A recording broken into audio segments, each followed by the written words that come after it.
This one will last my lifetime. You do look at the my wife's face. I can see she's got. Making off with my agenda. I'm seriously. So that means it's a big one. Is that yes? Because all the girls made her bigger. It's the third time. Well, I've thought of it. Nope, not getting any better. Last year on me. Did you take my agenda? Thing we did this year. Oh, do you need one? And Like one, but I mean, I'll print you one. I've got a black screen. So Like high school. it's one too. Crossing bridge all the time, kids here. Sorry about that. On here. Call the meeting to order of the Judith County Board. Tuesday, July 14, 2026. At time is 7:02. Roll call. I didn't know. Everyone was in. Everyone is. Okay. Allendorf, Present. Ambrosia, Here. Bastian, Here. Bame, Present. Creighton, Yes. Dittmer. Here. Endress, Present. Diane Gallagher, Present. Lynn Gallagher. Here. Grizzoffi, Present. Heitkamp, Present. Hireman, Holt, Present. Lang, Present. No, Present. Schultz, Present. Trost. Present. You have a quorum. Okay, cool. We all stand for the pledge of allegiance. I pledge allegiance to the flag of the United States of America and to the republic for which it stands, one nation, under God, indivisible, liberty and justice for all. And invocation and thought for today, Joseph. Loving God, we come before you with grateful hearts to celebrate our nation's freedom. We thank you for the vision of liberty and for the men and women who have sacrificed to preserve it. Lord, we bring to you our nation's challenges along with our local ones. Grant wisdom and humility to our leaders and guide our communities toward mutual respect. Help us to use our freedom to love and serve one another. Lastly, we ask that you continue to bless the United States of America. We pray in your holy name. Amen. Amen. And the thought for the day comes from George Washington some 250 years ago. And I just did it see how much things have changed. And his quote was, "Nothing but harmony, honesty, industry, and frugality are necessary to make us a great and happy people." Thank you, Joseph. Thank you.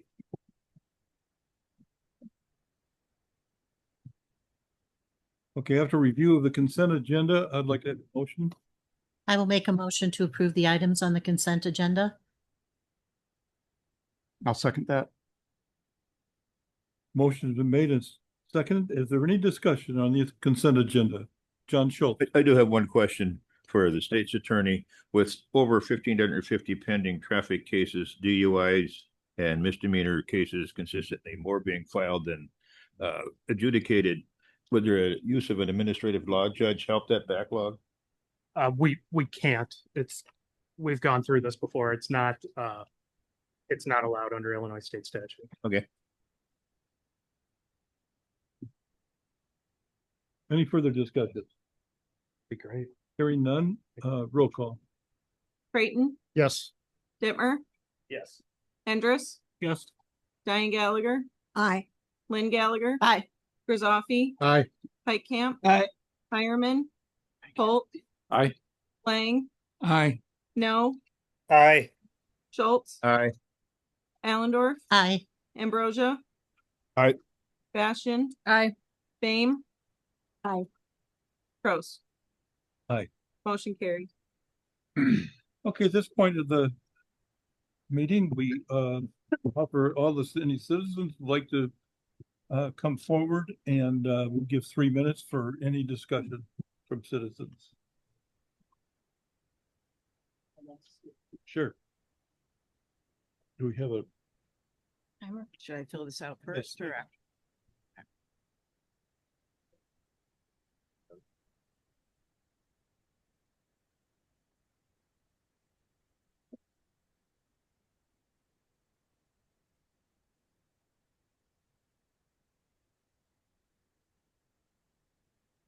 My name is Judy Shirelli. I am the chair of the Democratic Party of Joe Daviess County, and I reside at 713 Dewey Avenue in Galena. Citizens from County Board District 16, which covers the Stockton 1 and Wards Grove precincts, have approached me regarding the status of their board representative, Mr. Robert Hireman, who was elected to fill the seat until 2028.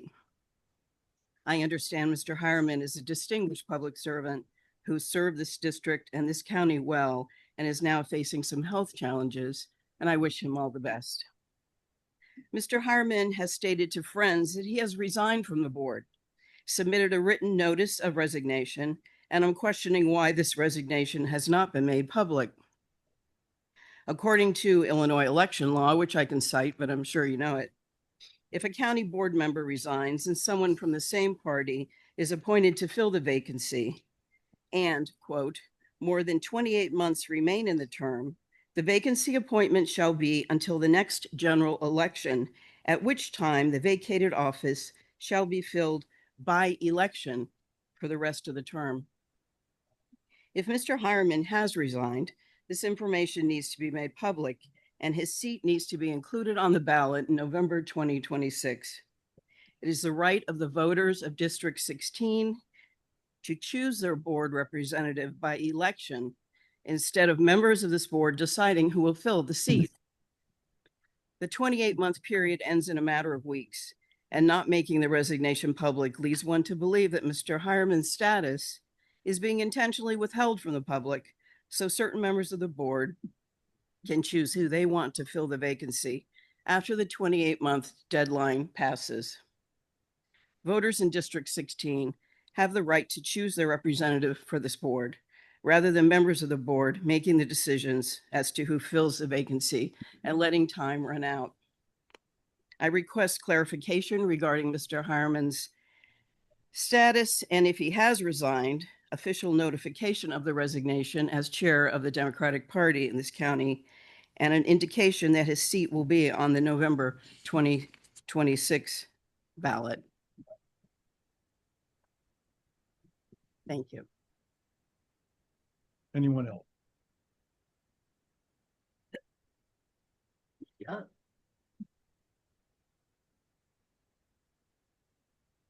Anyone on Zoom that would like to comment? Okay, we'll continue on. There is no unfinished business. New business and committee reports.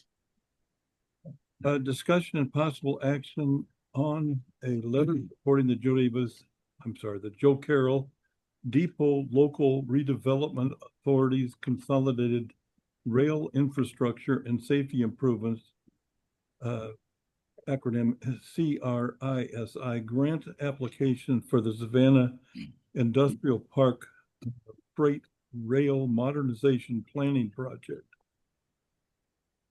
I'll make that motion. I will second. Okay, motion's been made and seconded. Is there discussion? Hearing none, all those in favor signify by aye. Aye. Any opposed, say same. Information and Technology, Mike Holt. Okay, I have to apologize. I had some notes on my laptop, but it has blacked out and those notes aren't available. We will start off with the consideration of a recommendation to approve purchasing 3 replacement production host servers with 3 years of warranty support included from Storage IT Solutions as the lowest responsible bidder in the amount of $55,764.96 to be paid from the General Equipment Fund 048-46-172-810 This was a recommendation of the Information and Communications Technology Committee, and I'll second that motion. So what we have here is we were aware that these servers were going to need to be replaced. They will no longer be supported by the manufacturer after, I believe, October. Joe Kratcha, our IT director, had, being fully aware of this, had sought bids last summer and used those bid numbers to come to the budget committee with what we were going to need to replace those servers. I'll back up for a minute. We've actually got 3 servers here in this building, and then we've got 3 backup servers down in Hanover. So if something goes wrong here, we've got the backup down in Hanover. All 6 of those servers need to be replaced. We'll do 3 at a time because we're going to do a little different route for each of those. But I guess if there's any other questions, we could take those now. John, It's not a question, but it's a clarification. Essentially, the bids came in considerably higher than what we I'm thought sorry. they would be. So Sorry, the I- numbers are higher and we Yes. scramble for the money. Sorry, I left that part out. Yes, that's a very important part of this whole equation. Yeah, the costs have actually jumped by about 80% in the year. And that's because of all the data centers are going up. They're gobbling up all the hardware. So, Mike, How, and if you said this, I missed it. I'm sorry. I was putting out fires.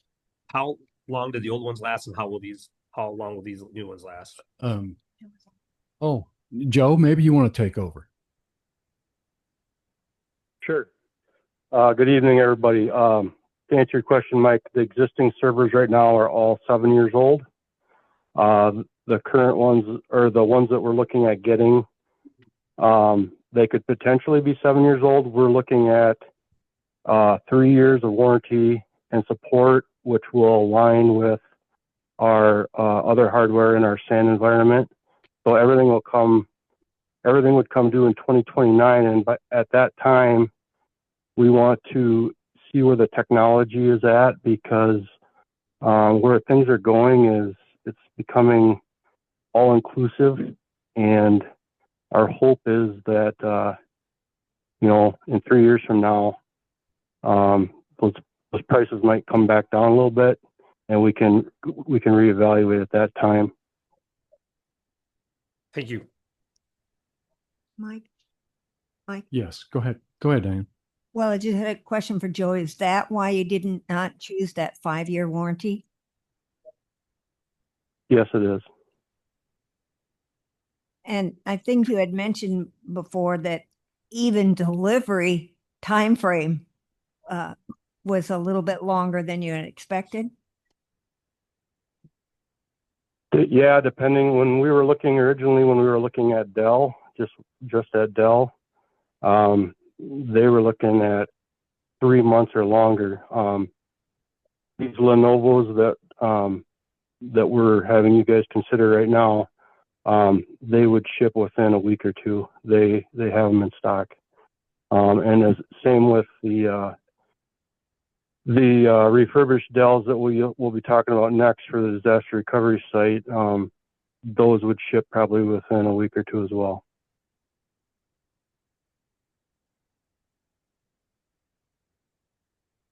Any other questions? Comments? Okay, we have a motion and a second. All those in favor signify by aye. Aye. Any opposed, say same. Number 2. This is a recommendation to approve purchasing 3 replacement disaster recovery host servers with 3 years of warranty support included from Xbyte Technologies as the lowest responsible bidder in the amount of $37,500, with $4,235.04 to be paid from the General Capital Equipment Fund 048-46-172-810. With 10,000 to be paid from the ETSB fund pending approval at the next ETSB meeting, up to 23,000 to 6496 to be paid from the contingency fund 016 4917, I'm sorry, 49 905. This was a recommendation from the Information and Technology Committee, and I will second that. In the meantime, the ETSB board has met and have very graciously offered to pay 20,000 instead of 10,000. So what we would be asking for from contingency has then dropped $10,000 to be 13,264 and 96 cents. So these, Joe, why don't you go ahead and explain why we're doing a different 3 servers down in Hanover than we are here in Galena. Sure. Down here. These don't have as much horsepower under the hood because we hope we never have to utilize them. They would be made available to get up essential services up and running if, you know, a tornado went through Galena and took out the courthouse and the public safety building, or a fire or some sort of disaster. You hope you never have to utilize it, but you want to have that insurance policy in case you do. And so, again, these have, not as good of components as what we need in production, but we want to still have something available. And if I remember right, Joe, these are actually refurbished computers or servers, as opposed to the 3 here in Galena will be new. That's correct, Mike. They are refurbished, but they do include 3 years of warranty and support. So if a component goes bad, they'll be covered during that 3-year period. Any questions? Motion is made and seconded. There's no further discussion. All those in favor signify by aye. Aye. Aye. Opposed, stay same. Number 3. We have a recommendation to approve offering municipalities and lake communities, parentheses in our county, the opportunity to cost share on the 2026 orthophotography project with a 55% municipal and 45% county cost split. This is a recommendation of the Information Communications Technology Committee, and I'll second that. Go ahead, Joe. So this is something we've always done in the past. Our past 5 previous orthophotography projects. The thinking is, it started back in 2002, and the thinking was that the county wanted to be a good neighboring government body and then offer up this opportunity to communities, municipalities, lake communities in the county, that it would just be too cost prohibitive to do on their own. You look at in the packet, starts on page 113 through 121. We put together some information about it. We have some examples of how organizations have utilized it. And we have some examples of the letter that we've sent out back in the past, as well as agreements for those, or those organizations that wish to participate.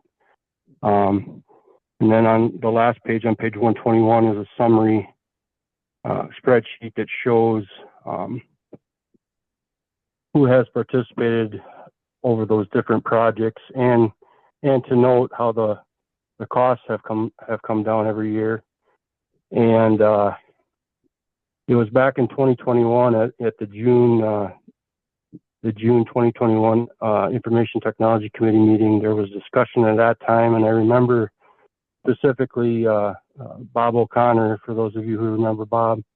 He was on the committee at that time, and then one thing that he felt was that the 50-50 split should maybe be adjusted to account for the county staff time that's spent managing a project and managing these types of agreements.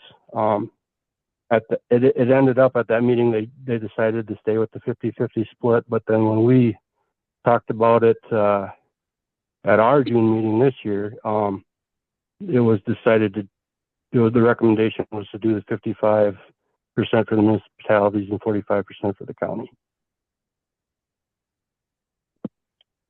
Thank you, Joe. And you can see, if you can read the screen, that the costs are very much reduced from what they were when we originally started. So it's a very good deal for the town, for the communities. Mike? Yeah, can I second that? What Mike Holt just said, we paid for 6 tiles, and then we could use all of them, and it was, we use it all the time. So this is a very good deal. So By we, you mean the city of the Village of Elizabeth, sorry, yeah. Diane? I just wondered, does this information get passed on to any of the other state or federal agencies? Good question. Joe? Only if there's an inquiry about it. Okay.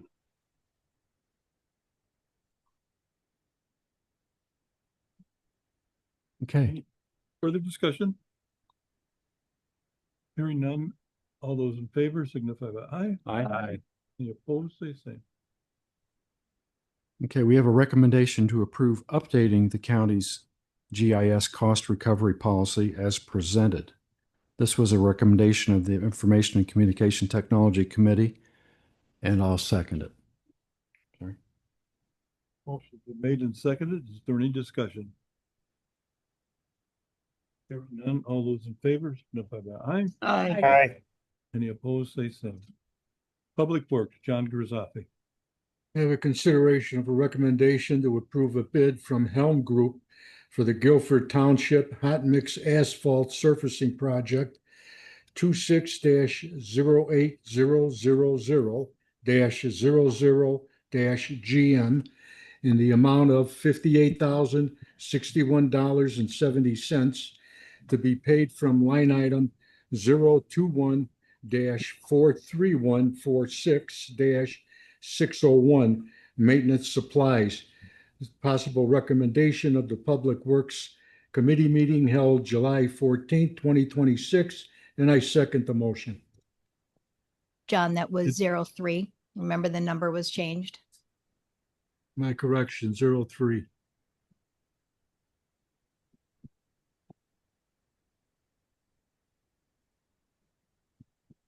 Do you have that? Is it in? Okay. Okay, is there any discussion? Hearing none, all those in favor signify by aye. Aye. Any opposed, say same. Number 2. Number 2, consideration of a recommendation to approve a bid from Kunal Implement for a 17-foot boom mower with joystick in the amount of $37,950 to be paid from line item 059-46174-810 equipment. Recommendation of the Public Works Committee meeting held on July 14th, 2026. I second the motion. Okay, the motion's been seconded. First, voted on and seconded. Is there any discussion? Hearing none, all those in favor signify by aye. Aye. Agree. Number 3, consideration of a recommendation to approve a resolution for the 2026 county engineer's salary in the amount of $125,000 with an additional $32,433 for IMRF, health insurance, and FICA. the recommendation of the Public Works Committee meeting held on July 14th, 2026, and I second the motion. Okay, motion been made and seconded. Is there discussion? Roll call. Dittmer, Yes. Endres. Aye. Diane Gallagher, Aye. Lynn Gallagher. Aye. Grisaffi, Aye. Heitkamp, Aye. Hireman, Holt, Aye. Lang, Aye. No, Aye. Schultz, Aye. Allendorf, Aye. Ambrosia, Aye. Bastian, Aye. Bame, Aye. Creighton, Yes. Trost. Aye. Motion carries. Number 4, consideration of a recommendation to approve a resolution for county 2026 MFT maintenance in the amount of $800,000 from line item 006-43142-601. Recommendation of the Public Works Committee meeting held on July 14th, 2026, and I second the motion. Motion's been made and seconded. Is there discussion? Hearing none. Roll call. Endres. Aye. Diane Gallagher, Aye. Lynn Gallagher. Aye. Grisaffi, Aye. Heitkamp, Aye. Hireman, Holt, Aye. Lang, Aye. No, Aye. Schultz, Aye. Allendorf, Aye. Ambrosia, Aye. Bastian, Aye. Bame, Aye. Creighton, Yes. Dittmer, Yes. Trost. Yes. Motion carries. Law and courts. Diane. All right, I will second a motion from the Law Enforcement and Courts meeting of June 11th, 2026 to approve the purchase of EM1 AI tools for emergency management subscription at a cost not to exceed $3,600 to be paid from 001-41125-604 computer supplies. And there was a lot of information in your packet on that, and Michael is here also if you have any other questions. Hearing none. Motion been made and seconded. Let's see. All those in favor signify by aye. Aye. Any opposed, say number 2. All right, I will second the motion from the Law Enforcement and Courts meeting of July 9th to approve a request to relocate the law library to the first floor and repurpose the current law library space for temporary court staff office space. Okay, is there any discussion? Hearing none. All those in favor signify by aye. Aye. Any opposed, say same. Number 3. I will second a motion from the Law Enforcement and Courts Committee meeting of July 9th to approve an Illinois Emergency Management Mutual Aid System, IEMAS intergovernmental agreement for the purpose of coordinating resource deployment with participating Illinois counties during emergencies, disasters, and special events. And again, Michael is here if anyone has any questions. And this is just Illinois counties. This isn't Wisconsin or Iowa. Hearing none. All those in favor? Signify by aye. Aye. Aye. Any opposed, say same. All right, and then the next one is the resolution that goes along with that. I will second a motion from the Law Enforcement and Courts Committee meeting of July 9th to approve a resolution authorizing participation in the Illinois Emergency Management Mutual Aid System, IEMAS, pursuant to the Mutual Aid Intergovernmental Service Agreement. Motion's been made and seconded. Is there discussion? Hearing none, roll call. Diane Gallagher, Aye. Lynn Gallagher. Aye. Grisaffi, Aye. Heitkamp, Aye. Hireman, Holt, Aye. Lang, Aye. No, Aye. Schultz, Aye. Allendorf, Aye. Ambrosia, Aye. Bastian, Aye. Bame, Aye. Creighton, Yes. Dittmer, Yes. Endres, Aye. Trost. Aye. Motion carries.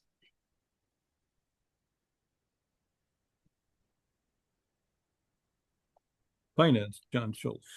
Good evening. The fund balance of the contingency fund 016 as of May 31st, 2026 was 592,725.72. And we this evening approved 13,264.96 further coming out of that.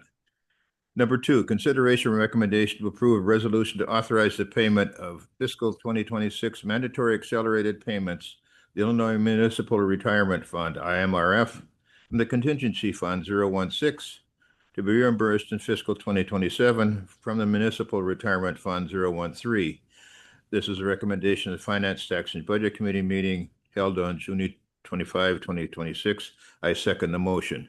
We had a sheriff resign from the district, so we get assessed IMRF expected retirement payments. There's not enough money allocated for that for this year, so we have to borrow some of it from the contingency fund. We do have the option of not paying that accelerated payment, but and pay it out over 5 years, but the interest rate is something like 6 or 7%. We do have the money, so we are attempting to pay that as due. Okay, motion's been made and seconded. Is there any further discussion? Hearing none, roll call. Lynn Gallagher, Aye. Griswold, Aye. Heitkamp, Aye. Hireman, Holt, Aye. Lang, Aye. No, Aye. Schultz, Aye. Allendorf, Aye. Ambrosia, Aye. Bastian, Aye. Bame, Aye. Creighton, Yes. Dittmer, Yes. Endres, Aye. Diane Gallagher, Aye. Trost. Aye. Motion carries. For item number 3, I'll have to defer to someone who knows what the number is of what the adjusted claims total is for July 2026. $1,341,758.64. Thank you. Number 4, consideration and recommendation to approve a request to eliminate the executive secretary position, create an executive specialist position, and adopt a revised position description for a grade 9 with a grade 9 replacement on the non-represented merit pay scale. This is a recommendation Finance, Tax, and Budget Committee meeting held on June 25th, 2026. And I believe that is in the state's attorney's office. And so you can speak to that, please. Sure. I mean, you all see it in your everyday lives when you see police body cam footage of anything. So technology is great in that sense, and that we have video of incidents. It's usually, I think some people are surprised to find out, much more useful for us than it is in uncovering malfeasance, let's say. It's much more favorable to officers, I would say, when people are able to see what they deal with on a daily basis. But I digress. Anyway, there is so much electronic material that the state's attorney's office and the law enforcement agencies are required to turn over to defendants in discovery, is what it's called in criminal law. We have a duty to turn over everything, whether we know it exists or not. We have to exercise due diligence to find out if anything exists, and we have to turn it over. That's become increasingly difficult. The sheriff's office, several of the police departments all use different systems. We've had great difficulty in the last year or two with the increase in different types of discovery we're required to turn over in gathering all of that and being aware of what is out there. And it's become more common that there are things out there that we don't know about that are only discovered nearly too late in time. And the sanction for that is we could have a case dismissed, basically, because we didn't turn over everything that was out there, whether my office knew it existed or not. So I've just, by operation, we've had a person in my office. Well, all of us in my office have basically been dealing with this. So with this position, it adds a job responsibility to what was the executive secretary position, adds the responsibility of trying to collate basically all of these discoverable materials that are out there to make sure that we have everything to turn over in discovery. And I can't overemphasize, it's a huge responsibility. Whereas everyone in my office is currently doing it in some fashion right now, which is not feasible, not sustainable. Things are going to fall through the cracks. We would have a dedicated person in our office handling the front end of that. Everyone in my office is still going to have some role there, but with that responsibility, I felt that it was deserving of a pay increase. And we have someone in my office who is well versed with the various systems that we have to use, including those from other agencies. And so this would be basically someone in my office who would be moved up on the pay scale. So, but it does require the creation of a new job description to get her to that level. And to do that, you're eliminating the other position. So we really aren't adding personnel. We're just adding more responsibilities to the person fulfilling that essentially. Correct. The days of, well, most offices, but especially a state's attorney's office, having a true secretarial position are long gone. So not only is it more fitting of what the job duties are, but it's also acknowledging that we have a qualified person to do it. Mike, I think this is a great idea. Just the slight increase in pay to protect us and the police department for anything that could come up later, just because we have this is well worth the investment. Well, I appreciate that. We're not responsible for what I know, but what the individual departments do, even though this person does do that a lot. But I appreciate the sentiment. is there any further discussion? Hearing none. All those in favor signify by aye. Aye. Hi. They say. I'm going to abstain. Number 5, consideration of recommendation to approve the following revisions to P2025-4 non-represented employee classification compensation plan policy. Establish a one-time seniority recognition steps at 10, 15, 20, 25, and 30 years, using a flat dollar increase as discussed. Increase all starting wages by $1 per grade. Revise the promotion pay adjustment to replace the existing 50-cent/2% rule with a $1.50 increase while removing the percentage language and adding reclassification to the heading, and to revise the evaluation tool to be simpler, tied to job descriptions, and more consistent across departments. Be effective December 1st, 2026. This is a recommendation of Finance, Tax, and Budget Committee meeting held on June 25, 2026. And there was a significant amount of information in our packet about that. I'll just add, because of the previous agenda item that we just discussed with my office, I probably should have known better, but I was astounded to find out that what I wanted to do with that position that you just voted on, that person would have gotten a 50-cent increase for what I felt was a huge change in job responsibilities. So I think at least that part of this policy is probably long overdue for change. Mike Dittmer. Yeah, so you guys all know I disagree with what we did with the elected officials with their pay salary, but saying that this is really a really good idea. It happens all the time that people that have been here for 5 years, we'll hire someone new and we'll have to make that wage competitive. And a lot of times that new person is getting paid more than the person that's been here for 5 years. And this is a really, I think, a common sense approach to solve that. We actually have this at where I work, that issue. And I'm going to bring this there as a solution. So I do think this is a very good common sense solution. Very good. Is there any further discussion? Hearing none, all those in favor signify by aye. Aye. Opposed, say same. Number 6, since item 8E-.5 is approved, discussion of possible action to set implementation terms for the non-represented employee classification compensation plan and performance management evaluation merit pay policy. This is not a recommendation of the Finance, Tax, and Budget Committee meeting held on June 25, 2026, and I so move. This is something that I've been discussing back and forth with the administration, and I think we got a decent policy here. So Want to speak to that? I'll second it. You want me to second it? Okay, yes. First of all, the recommended motion is at the bottom of the memo. Yes. If that's what you wanted to Yeah. make, you Okay. probably want to read it out. Gotta find that. Okay, is there any further discussion? So we gotta read out the motion. If somebody can find that now, I gladly let him take the motion. We have 500 pages here to look through. Only 400 some, I think.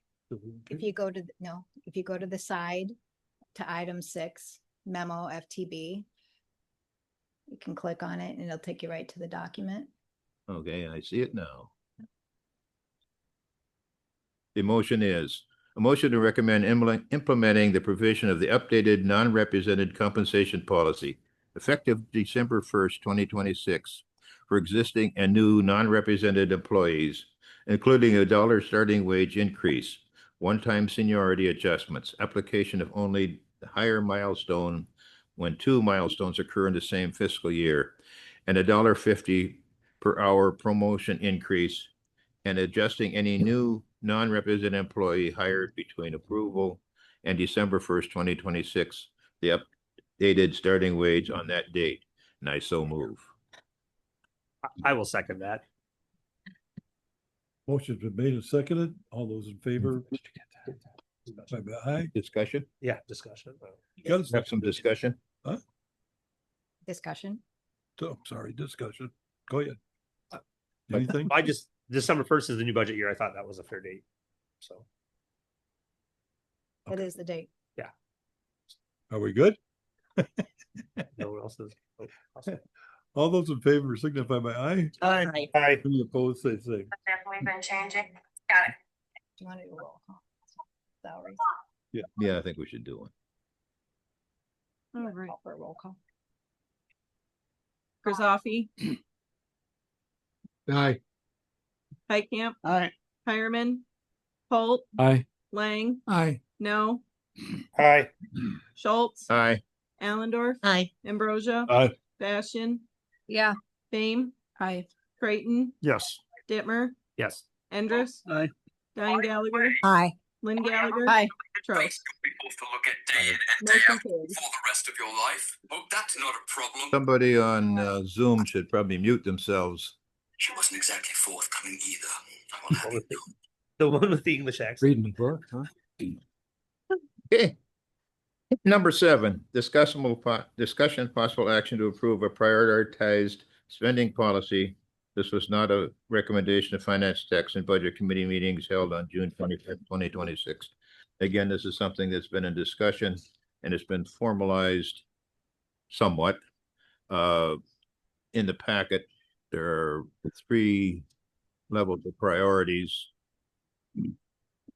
Is it not a recommendation because it wasn't on the? It wasn't on the agenda, so we couldn't recommend it. We did discuss it, but we didn't have it in the form that we could vote on it. Formalized. Not something we were opposed to, it's just something we weren't able to do. So we need a second on that if we, I'll second. thank you, Diane. Can I have a second? Diane Gallagher seconded. Okay, very good. Angie, would you like to take this one? Sure. As Mr. Schultz said, it's essentially just setting our spending priorities in order by priority. So when it comes to spending money, priority 1 is the essential services, funded first, required for safety, legal compliance, and daily operations, personnel, operating expenses, critical infrastructure and capital, essential information and technology. Priority 2, core community services funded after essentials, important for quality of life, which would be public health and human services, planning and zoning, economic development, routine infrastructure and planned capital, strategic information technology. Priority 3 are optional enhancements, funded only if money remains, enhancements, not requirements, which would include discretionary projects. So the implementation of this policy is essentially utilized during budget development. This would be the benchmark against all expense requests. Is it tier 1? Is it tier 2, priority 3? And then in the policy, we provide for an annual review by the Finance, Tax, and Budget Committee. And that is essentially it in a nutshell, if anyone has any questions. Diane. Oh. Well, I just wanted to be very appreciative of the efforts because I think this is really describing what we've been doing informally for years. And it just puts into a clear format the kind of the vision that the board has set when they did their goal setting. Thank you, Diane. Excellent comment. Mr. Dittmer as a Mike. Yeah, no, I think we need to put this back in the committee and discuss this more because, and have the board and the committee actually make the priorities. I don't know where the priorities came from. If it was old, I mean, I'm not saying I disagree with them. I just think it should be done more than the short discussion we're having now. Follow the committee process. Second, my other issue with this too is if we pass this, do we have to? I mean, do we have to follow? What if, like with democracy and things change? Maybe we want to change it. That I think that takes our sovereignty out of. I mean, our as elected officials, it takes us. I mean, we're just rubber stamping everything, and we have to follow this all the time. So, I think this needs to be discussed a little longer. So, I think at the finance committee meeting, we already kind of outlined this, but we didn't have it in a formal document.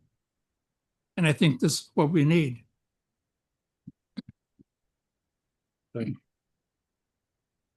So often in the county code that the state has put forth, this seems to fall in line with what the state has said.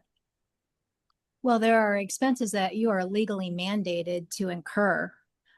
Salaries, operating expenses such as fuel, utilities, road salt, mandated equipment, jail operations, courthouse operations. Critical infrastructure is emergency road and bridge repairs, structural failures. Those are all priority one expenses. That's where the money goes first. And that's what you've been doing. This essentially, like you said, you're just memorializing what you already do. And there's some things that the county can do that others can't do. And that is our role. Our role is the law enforcement, the taking care of the roads, the major things. Mr. Creighton. I think this will make a good companion document to the capital plan. Not that this is going to be chiseled in stone, and it is it's a guidepost, not a mandate. But I would support adopting this as a framework moving forward. Okay, so with what John just said there, I mean, if this is policy versus a guideline, isn't that different wording in that or not necessarily? I'm just kind of curious, kind of like how what Mike had said, you know, as far as, okay, if we need to stray from one or the other, I'm just curious on how that, you know, when we put it into a formalization versus just having it as okay, here's just the guideline that we came up with and this is what it is. And if we need to, you know, maybe. You essentially already stated in your audit every year. I mean, these are governmental accounting standards to a degree. And it's basically like I said, you're just memorializing what it is that you already not just do, but are required to do. Well, so then why do we need this then? So that everybody knows. Okay. And my question is because I go back to highway department that we had when they wanted to memorialize taking the trucks home. And we said, no, that's kind of what I'm trying to equate this to. This is what it feels like. And, you know, it's kind of like one of those deals where it's, okay, why do we have to have it down on paper if we're already following this? You know, it's a guideline. I guess that's where I'm at on it. So John said it's not chiseled in stone. So that's my question. Is this a policy that we have to follow, or is this a framework that we should follow? This is a policy that if you're going to pass it, you should follow it.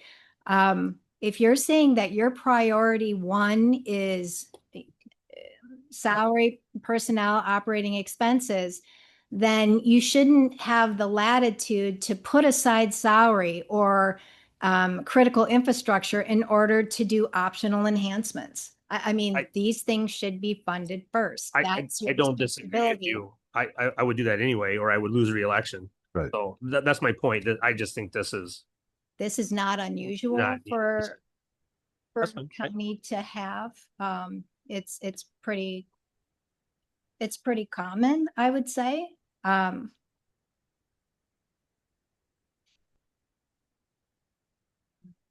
Okay, any further discussion? We have a motion and a second on the table. Some roll call on this? I'm sorry? Roll call on this? Yeah, Yeah, we can do a roll call. okay. We don't have to, but I'm calling for it. Heitkamp, I'm gonna say no.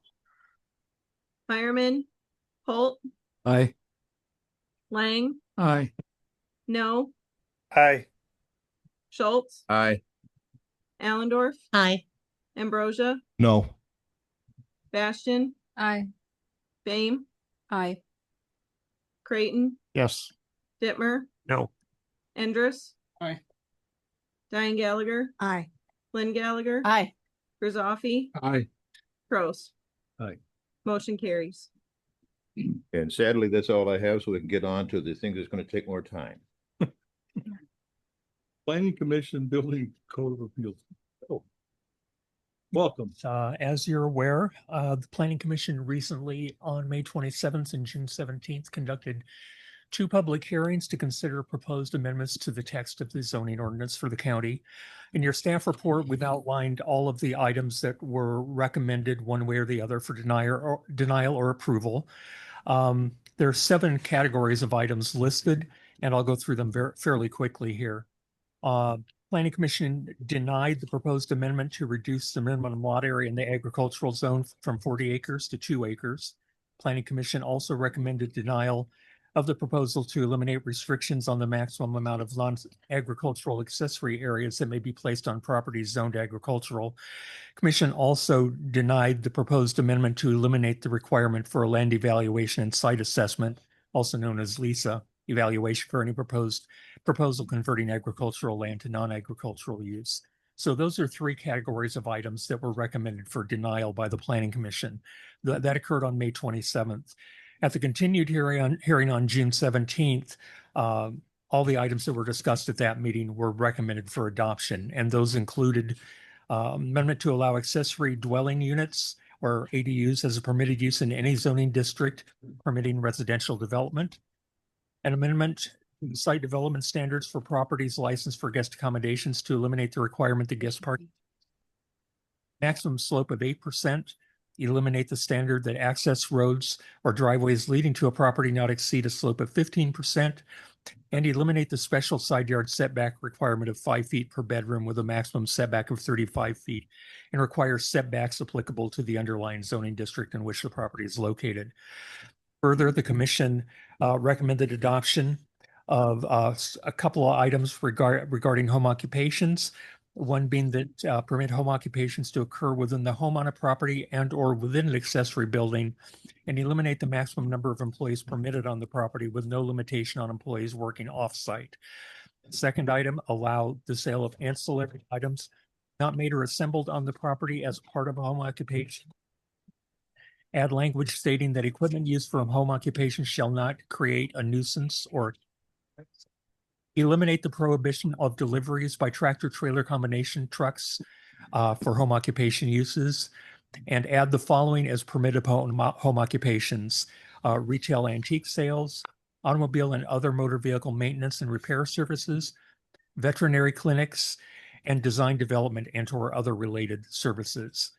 And finally, the last item related to our sign regulations. The first item that was recommended for adoption was adding language that when a non-conforming sign ceases to exist, a written notice shall be provided via certified mail that provides a sign owner 180 days following receipt of the notice to repair, replace, or remove the sign within 180 days of receipt of the written notice, and granting the zoning administrator the ability to grant reasonable extensions of times for the sign to be brought into conformance under special circumstances. And finally, to create a new category of signage identified as local business off-premise signs, defined as a sign that is physically located within the boundaries of Joe Davis County that is placed on a property other than the location and is intended to promote local business enterprises in the county. And that is to be subject to the following restrictions. Double-faced signs will be permitted. They're limited to no more than 32 square feet per sign face, with an overall height above the adjacent grade of no greater than 20 feet to the top of the sign. No more than one local business off-premise sign structure shall be situated on a property. Sign structures may advertise more than one business as long as all other criteria of this section are met. Local business off-premise signs may be erected no closer than 1 mile from any other off-premise sign, including traditional billboards. And in determining compliance with its standards, staff would look at both sides of the highway corridor in order to determine if that standard is being met. Again, most of the items were recommended for adoption as they were put forward by the ad hoc zoning subcommittee. The 3 items that we need direction on from the board this evening relate to the 40-acre minimum lot size in the ag zone, accessory use or accessory areas in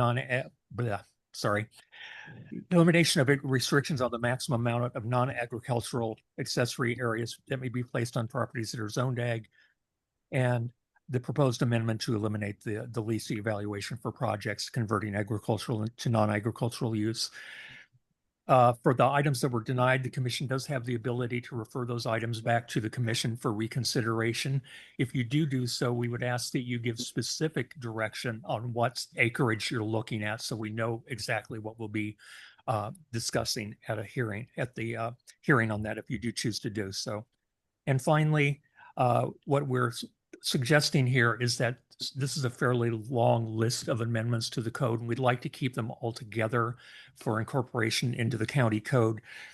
And there's also some background work that staff needs to do to update our literature that we provide to the public. So we would ask that that we be given the opportunity to come back to the board with a formal ordinance adopting the amendments, and that would include any items that you've referred back to the Planning Commission for reconsideration, and then that'll be presented at a future date to the board for adoption. And I'm available for any questions. Okay. John? All right. Gonna have to bear with me because this is going to be a little tortured. Before we can send a recommendation back to the ZBA, we have to contend with their denial that's in front of us this evening. In a moment, I'm going to make a motion to approve their denial, even though I'm asking you at this time to disapprove their disapproval. Is that clear? Almost. No. I think what's written here once, let me just go through this once. A motion to approve the recommendation to deny the proposed amendments to reduce the minimum lot area in the agricultural zone from 40 acres to 2 or whatever is decided in there, for amendment to the Joe Davis County zoning ordinance Title 8 to be consolidated into one comprehensive ordinance for full presentation in September to take effect at a date to be determined. In other words, we need to make a motion to deny. If it doesn't pass, then if you don't agree and don't want to approve the denial, this has to be voted down. Then a motion to refer the recommendation to deny the proposed amendment to reduce the minimum lot acreage and agriculture ag zone from 40 acres to 2 or whatever is designated back to the Planning Commission. Zoning Board of Appeals with direction to conduct a public hearing to consider an option of a minimum lot area of blank area acres. So does everyone We need to, we're going to make a motion to approve the ZBA recommendation. As soon as we get a second on that, I'm going to ask that this board reject this motion. At that point, we can have a discussion on what we choose to send back to the ZBA. Is that Say that one more time. okay?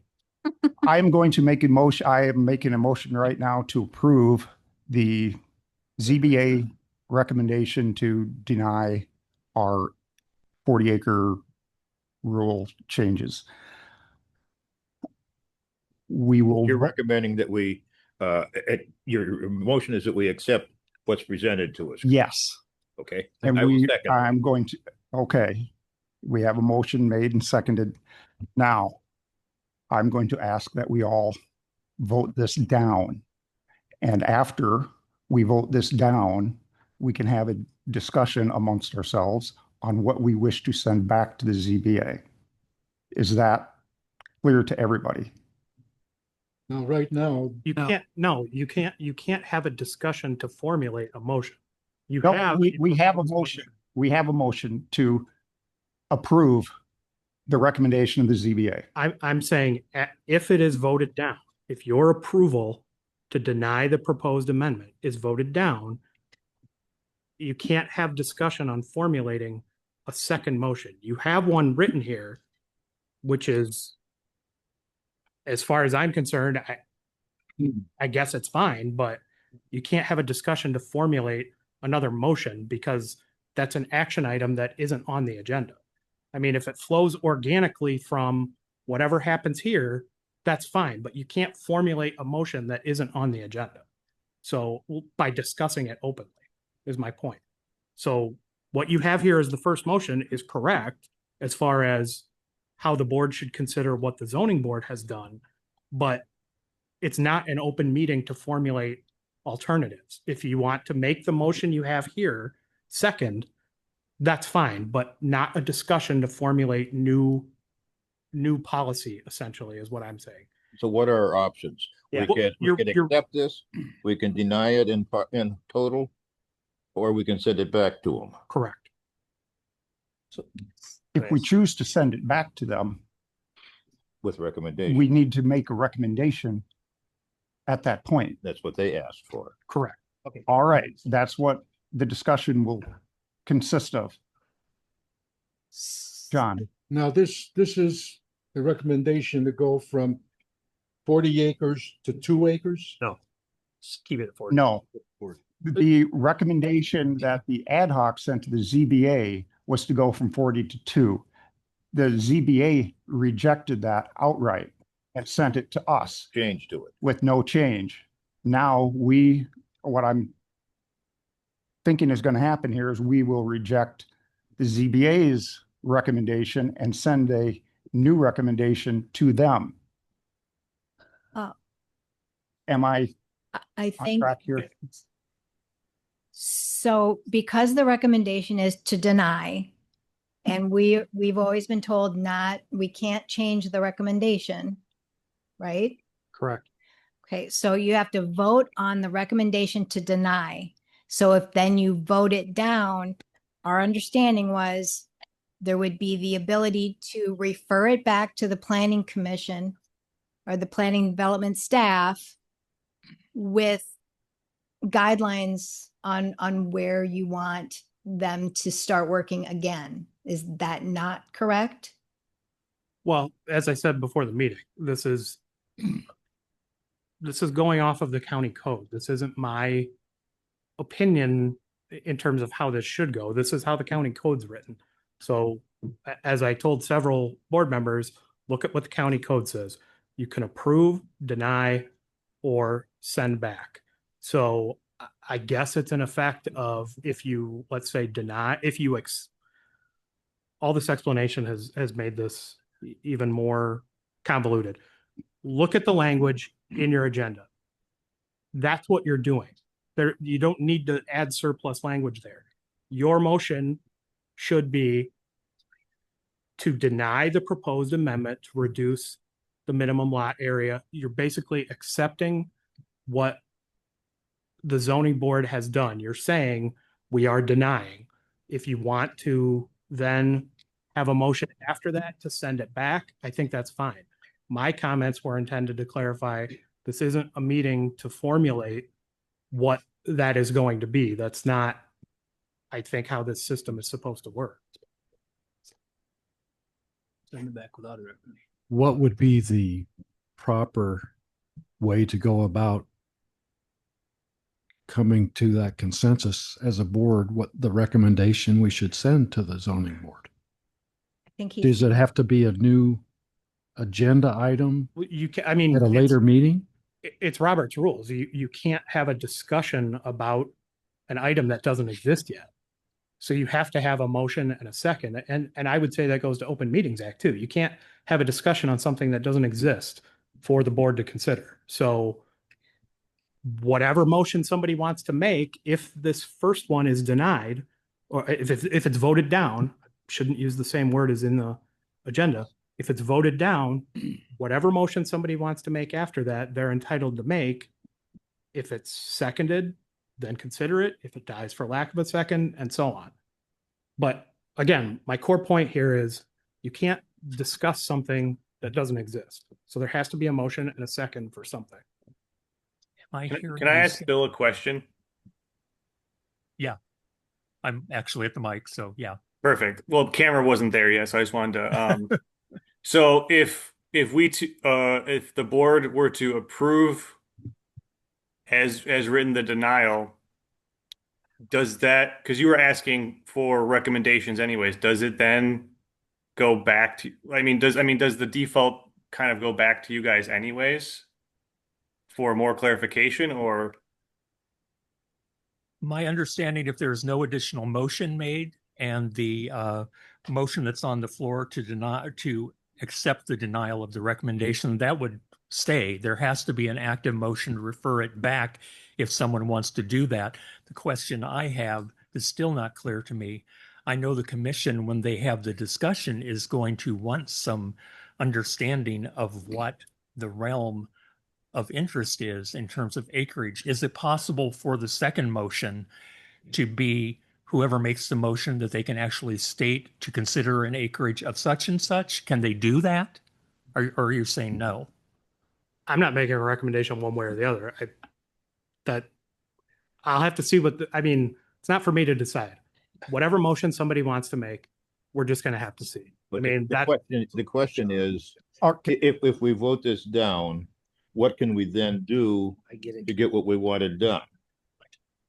Then you'll have to make this second motion. It's basically a motion to, you're basically reconsidering the first one with caveats, is essentially what you're doing in a second motion. Okay, we have a motion to approve on the floor. It's been seconded. If I'm hearing Chris right, we have to deal with this before we can move on to any following actions, correct? Correct. Thank you. So you made the motion? We made a motion to approve the denial.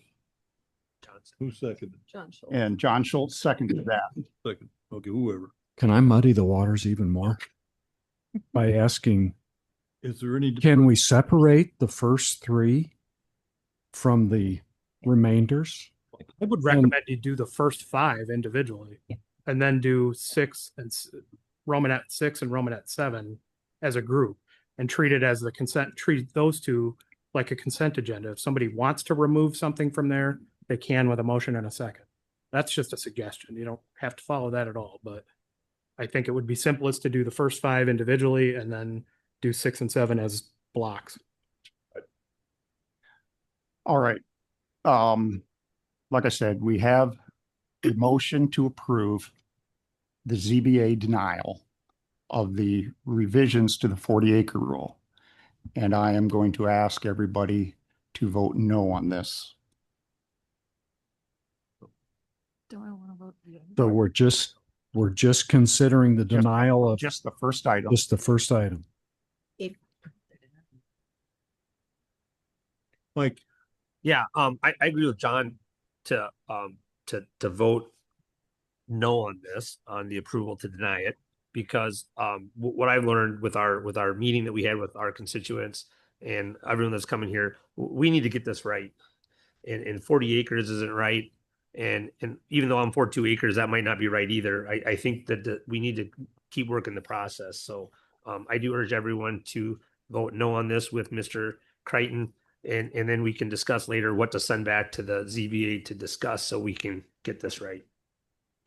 I guess clarification, I for understanding, isn't the denial isn't saying we can't send something to them for work in a second motion, right? The denial is just accepting the changes that were proposed at that time, right? No, the denial in this case will be rejection of the ZBA's rejection. No, the ZBA's denial, right? Like, wouldn't we want to approve the denial so that we can then make the second recommendation? No.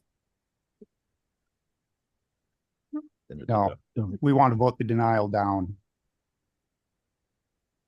For those who. Would, I question, think it's Jen. important to clarify that for those who don't think that it should be changed, for those that think that it should be staying the same, you may want to vote yes. I mean, I want to, just so everyone understands that their vote is their vote. I just have a question, John.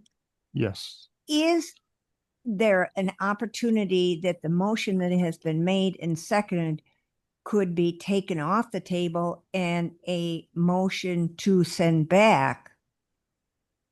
No, we have a recommendation we need to contend with before we have any other action. Again, this is the language of the county code. Yeah. Not saying it obviously Right. not necessarily makes sense, but that is what the code says. But if you say that the county code allows us to approve, deny, or send back, so we could have a motion to send back. Yeah, you could. But we need to deny it. We needed to vote the denial down Because- first before we can do that. You can't change the recommendation from the planning commission. The recommendation is to deny. So you have to vote to approve their recommendation to deny. So you either think that you should deny it and you'll vote yes, or you want to be able to have the opportunity to send it back, you will vote no, and there will be another motion.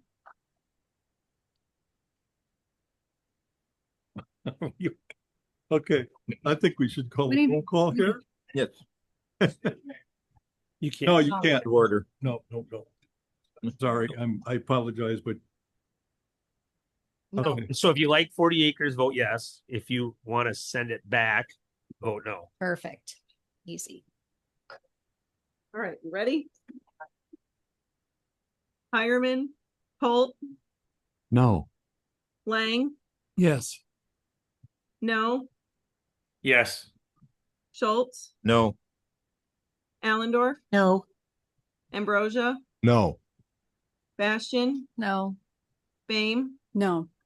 Creighton, No. Dittmer, No. Endres. No. Diane Gallagher, No. Lynn Gallagher, Aye. Grizoffy, no, Heitkamp, No. Trost. No. Motion fails. Okay, now, regarding what we send back to them, we need to have I've had a number of conversations with people on the ZBA here the last month, and I think they have been productive conversations. What we want to send to them, Stevenson County's 2 acres, Carroll's 5. Anybody who has spoken to a builder or a realtor or anything will tell you Joe Davis County is difficult to deal with, and this is one of the reasons why. It was stated in our hearings, in fact, that Joe Davis County does not have a 40-acre rule. We have a 2-acre rule with the variance process. What we're proposing here is that we just do away with the begging and the groveling and let people use their property as they see fit, just so that we can send them a number that is going to have broad base of support. I am going to propose we send them a 10-acre. Can Can you read it? Yes. Find the right spot here. Reduce the minimum lot area of in the agriculture zone from 40 acres to 10 acres and send this back to the zoning planning board of appeals with directions to conduct a public hearing to consider an option of a minimum lot of 10 acres. I will say. That will, I just gonna, yeah, thank you, John, for the second. This will eliminate over half of the variances that we issue. When this process started here, been 5-6 months ago, I asked Tessa to pull for me the records on variances that we've approved and the variances that have come before the ZBA. And I don't have it in front of me. That's my fault here tonight, but it was either 92 or 93 variances going back to 2008, I believe. And there has not been a single one of those. If I could just correct it, special use permit, not a variance. Thank you. My bad. There has not been a single one of those has been denied ever. So this is cleaning up what is a unnecessarily burdensome process. So, John. As a zoning board, people said at the hearing, which bugged me, is essentially they said, we have a 40-acre rule, but we don't have a 40-acre rule.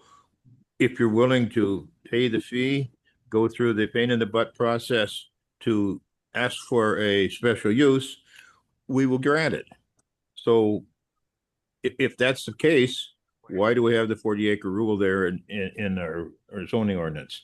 I would have opted for 5 acres, but I'm much happier with 10 than I am with 40.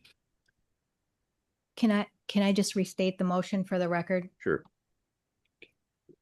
A motion to refer the recommendation to deny the proposed amendment to reduce the minimum lot area in the agricultural AG zone from 40 acres to 2 acres back to the Planning Commission Zoning Board of Appeals with direction to conduct a public hearing to consider an option of a minimum lot area of 10 acres.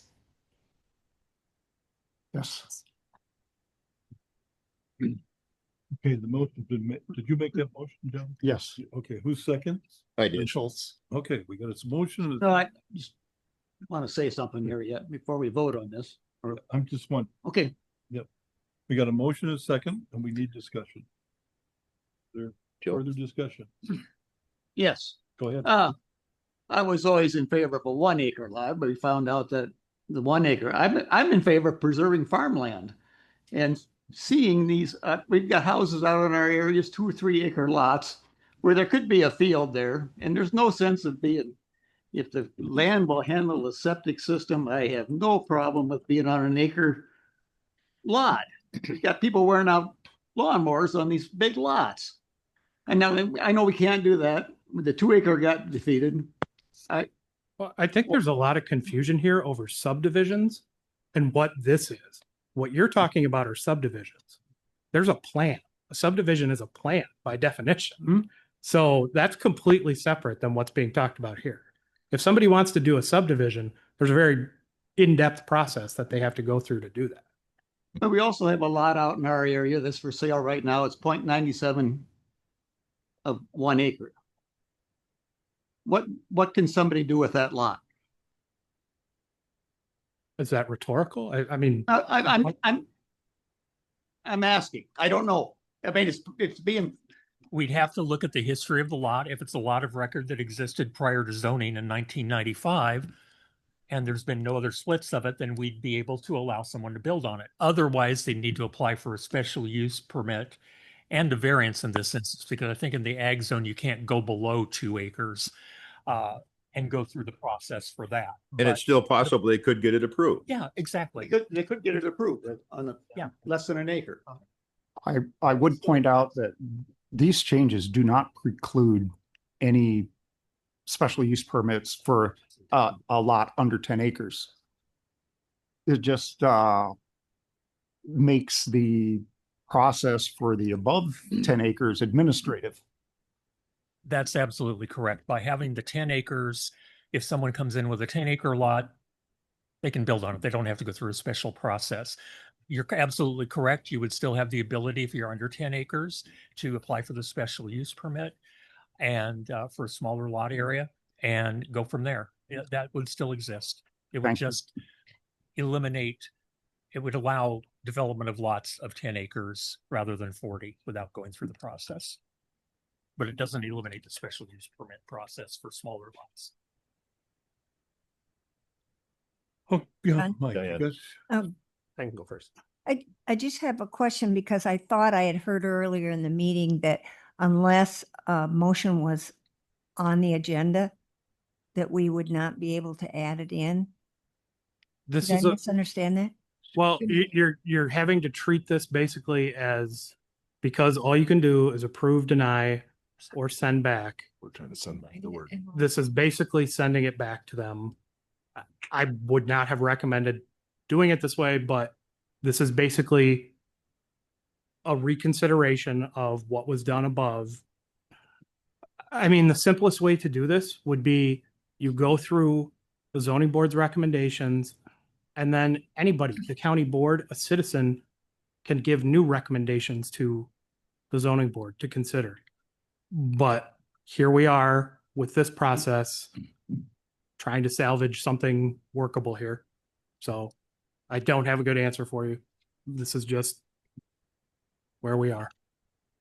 Mike, do you have something further? Yeah, I agree with Mr. Heitkamp. I like the 1 to 2 acres. I want to preserve farmland. I think with 40 acres, you ruin 38 acres because they built a house on 2 and the other 38 gets taken out of farming. 10 is going in the right direction.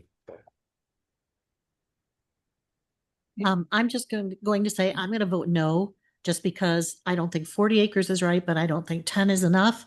And I don't think that we're going to get away from the special use permits with 10 acres. I don't think that's going to change. I think we're going to get as many. I don't think we're following our comprehensive plan. Random rural development threatens agriculture, the scenic beauty, and other resources.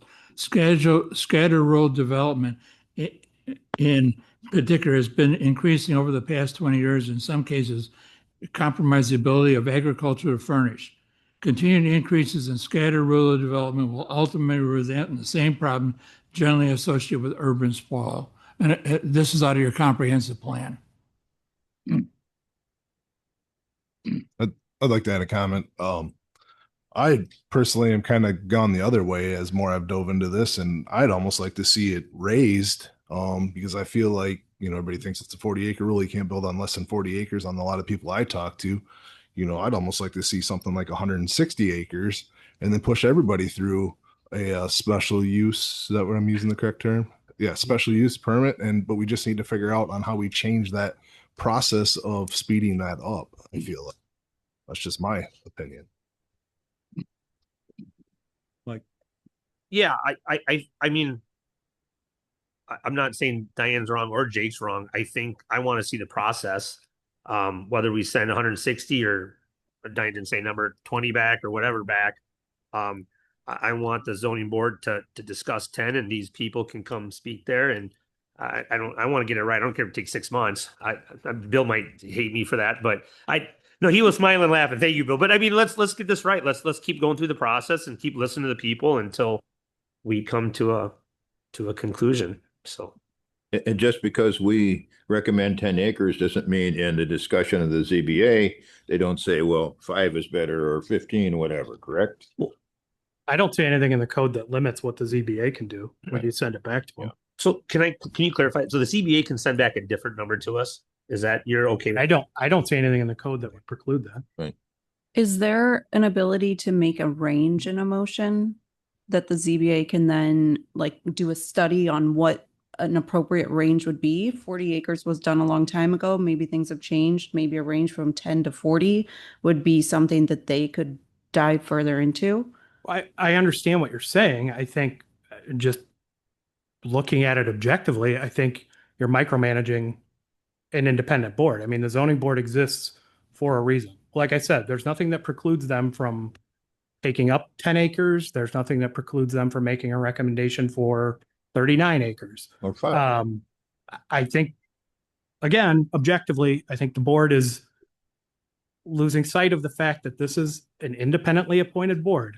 That may not matter to many of you until it does. But here we are. So if your attempt is to micromanage the ZBA, I don't think you have the latitude to do that in the county code. Whether it was written poorly or maybe it was written intelligently, I don't know, but I don't think you have the ability to do that. But whether you make it 10 or 10 to 30, I don't think there's anything that governs exactly what the zoning board can consider in that situation. I don't think that anybody on this board wants to micromanage the ZBA. I think what we're looking for is a compromise. A workable one. And anybody else further discussion? Is it? Creighton, Logan is. I'm sorry. Logan had something. I was gonna ask, is it possible to have like the planning and development committee take this on, since it was voted down? So I guess questions on the best way to take it forward so that there's better public involvement. That's my thought. Well, I think Logan, that if we don't take action, whatever we do tonight, and this is going to continue this on over and over, and we got to get this ordinance done. Well, I understand we have to get it done. It's just, I think with the large volume of people we had come out to that zoning board meeting shows that the public has a vested interest in what's going on. And as Mike said, we want to make sure we get it right. Whether it's 1 month, 6 months, we want to make sure we get this right. So I'm asking clarity as far as what it would be the best practice or procedure to have the best public input and make sure that we get it right. I had told Bill previously, he asked something similar, whether there needs to be a public hearing if this is sent back to the zoning board. The code is silent on that, unsurprisingly. My recommendation would certainly be to have a public hearing. Whatever the board sends back to the ZBA should be another public hearing. Yeah, the ZBA is really the most appropriate board to send this back to. They're accustomed to conducting public hearings. That's their role.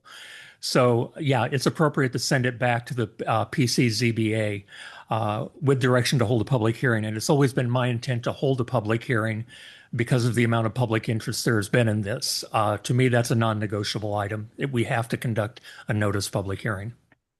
And you did put that in the motion.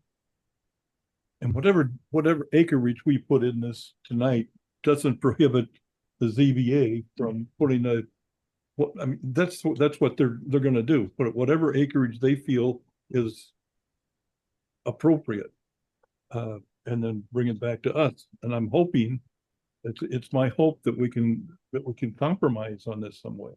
That's my hope. Any further discussion? Unless you want to change your No, anything? go ahead and vote on it. Okay. Roll call. Holt, Yes. Lang, No. no, Yes. Schultz, Yes. Allendorf, No. Ambrosia, Yes. Bashan, Yes. Bame, Yes. Creighton, Yes. Dittmer, Yes. Endres. Aye. Diane Gallagher, Aye. Lynn Gallagher, No. Grisoffi, Yes. Heitkamp. Aye. Hireman, Trost. Aye. Motion carries. Okay, thank you. Second item. Voting on the denial of the proposal to eliminate restrictions on the maximum amount of non-agricultural accessory areas that may be placed on properties zoned agricultural. I forget exactly what that number is. Is it 20% or 30? I'm trying to think if it's under a certain acreage, it's limited to 5,000 square feet. And then on larger parcels, it increases dramatically. So it's just to eliminate any of the caps is what the proposal was, to eliminate the caps. And the board or the ZBA has denied that. So I will make a motion that we approve the denial. I'll second. This is a pretty much a business item. There's a number of people who are running small businesses out in the county and are up against square footage limitations on the property they own. And this is why this got put on there. But the ZBA chose not to approve it. So that's that. I did find what the current code states. So let me just read that so you're all informed. For non-agricultural accessory area on lots less than 5 acres, your maximum is 5,000 square or less than 5,000 square feet of accessory use area. On lots of 5 acres to less than 40 acres, 5,000 square feet for the first 5 acres and 1,000 square feet for each additional acre thereafter. Anything to 40 acres or greater, there's up to 50,000 square feet of accessory area. So this would eliminate all of those restrictions, is what the ad hoc subcommittee recommend. Bill, can you answer if they can get not a special use permit, but a variance on that? Is that correct? They can apply for a variance for any of those items. Mike? So one of the issues that I have with this is number one, the actual zoning meeting that they denied this on the agenda beforehand, they gave someone a special use permit to go over the thing. And that's the reason why this should go. I mean, obviously setbacks and all those things still apply for safety. But the big issue we had a long time ago, one of the nurseries it was a business, John kind of alluded to this. There was a business that wanted to put in more hoop buildings and all that stuff. And they had met their max and they couldn't expand their business. And I believe it was denied. Even they applied for a special use permit and it was denied. And they're out in the middle of nowhere. So anyhow, like I said, this is I don't know why they denied this. This needs to be sent back to them as well. So.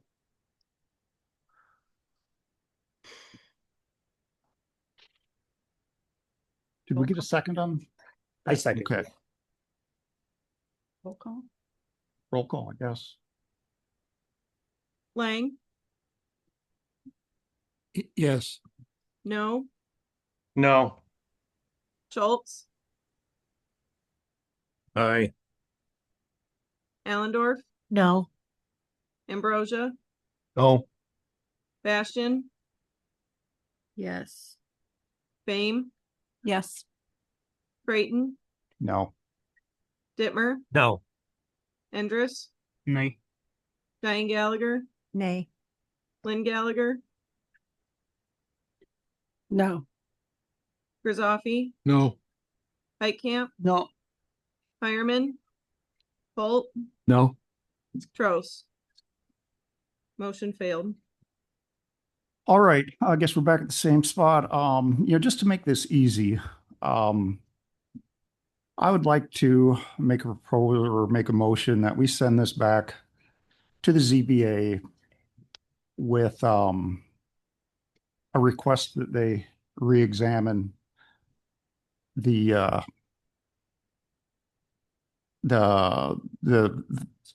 5,000 acre or 5,000 foot cap on a 1 acre lot or what did you say? That's up to 5 acre lot? Yes. A 5 acre lot is 200,000 square feet. To be capped out at 5,000 feet is silly. But I'm actually okay with allowing the ZBA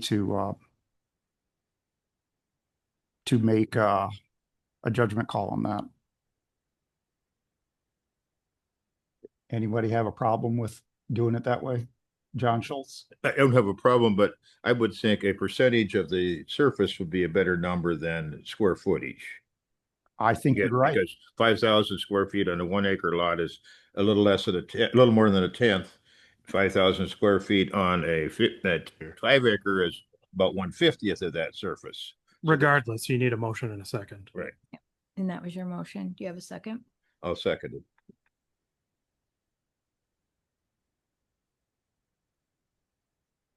Was that, just clarity, was that motion made to change to the percentage then?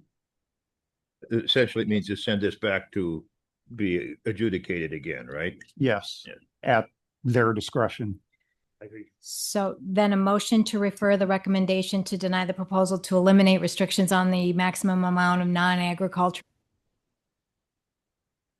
placed on properties zoned agricultural back to the Planning Commission Zoning Board of Appeals with direction to conduct a public hearing to consider and re-examine the restrictions on lots up to 5 acres. Yes.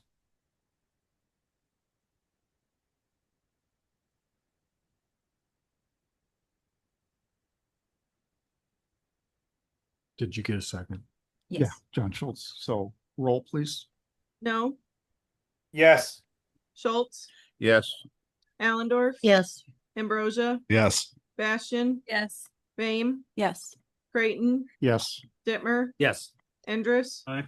Diane Gallagher, Aye. Lynn Gallagher. Aye. Grisaffi, Aye. Heitkamp, Aye. Hireman, Holt, Aye. Lang, Aye. Trost. Aye. Motion carries. Thank you. Third item. Deny the proposed amendment to eliminate the requirement for a land evaluation and site assessment, LISA, evaluation of any proposal covering agricultural land to non-agricultural use. It was decided that they wanted to keep this.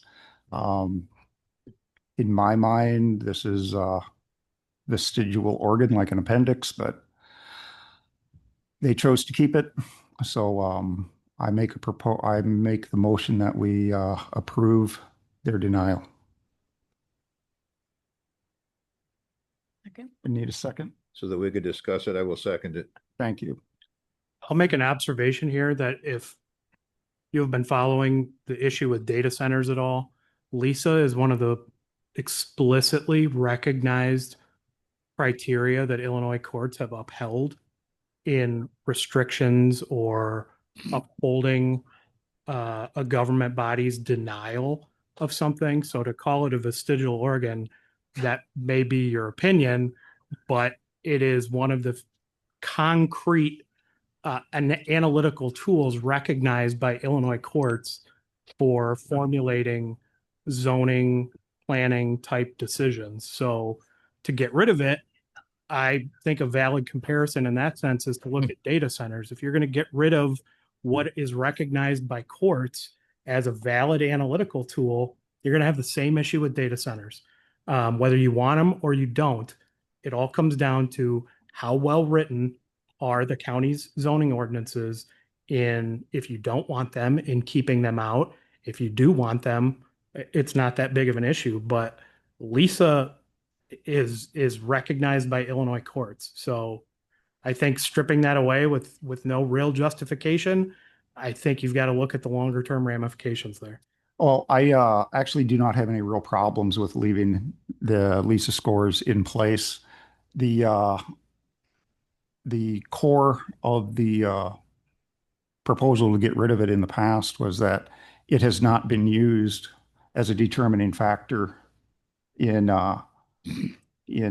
zoning cases that have come before us. I'm not saying it doesn't have value. I'm saying it hasn't been used. It gets used in every zoning meeting I've sat in. But it's not as a deciding factor. Determinant. If I I seem recall, to acknowledge it. Like I said, I have no problem leaving it in place. I'd very much like to keep it in place.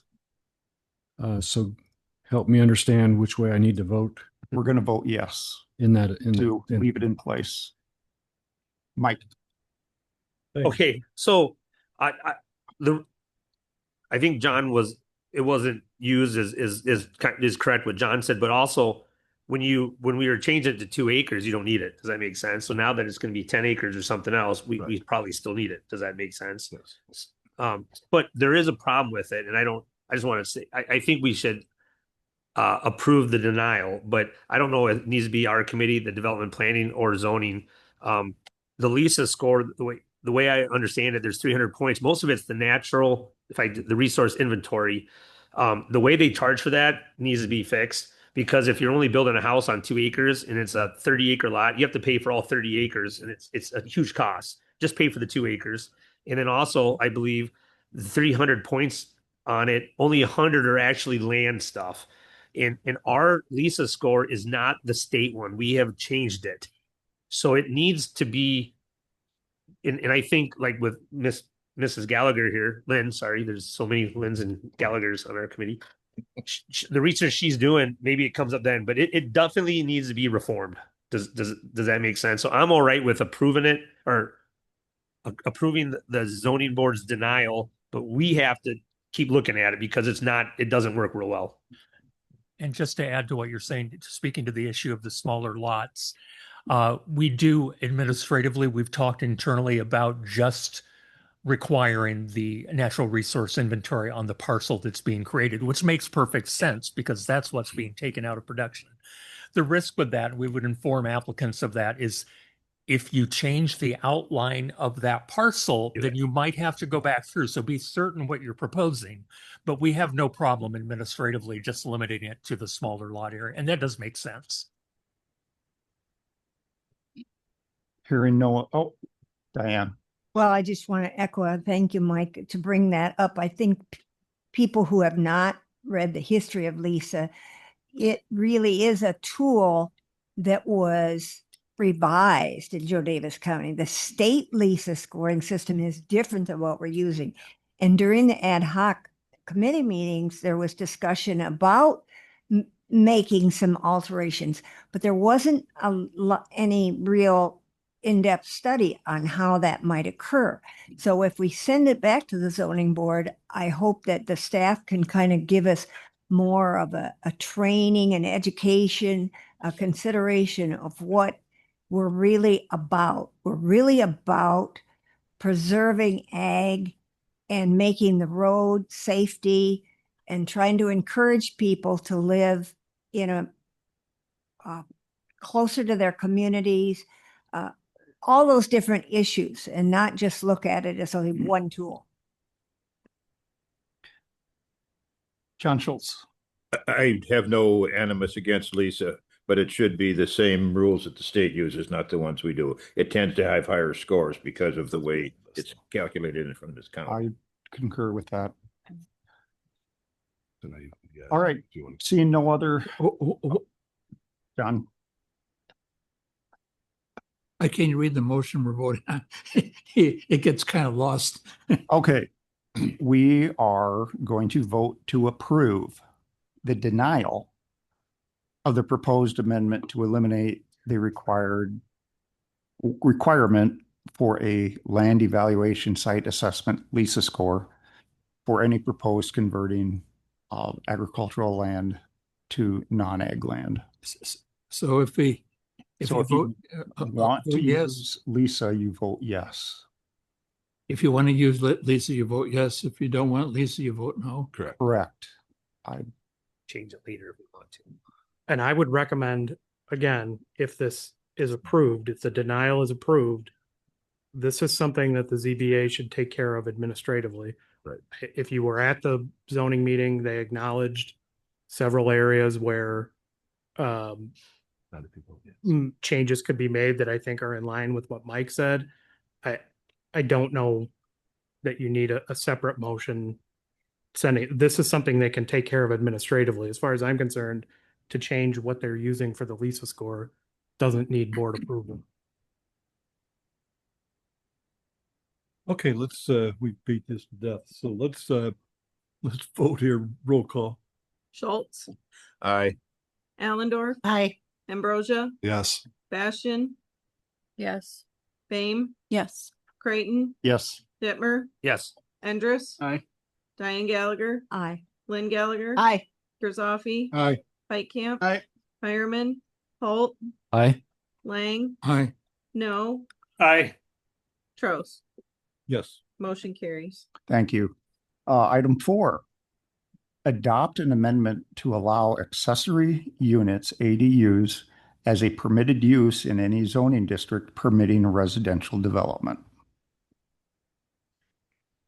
You make the motion. I make that motion to approve. I'll second it. Motion's been made and seconded. Is there discussion?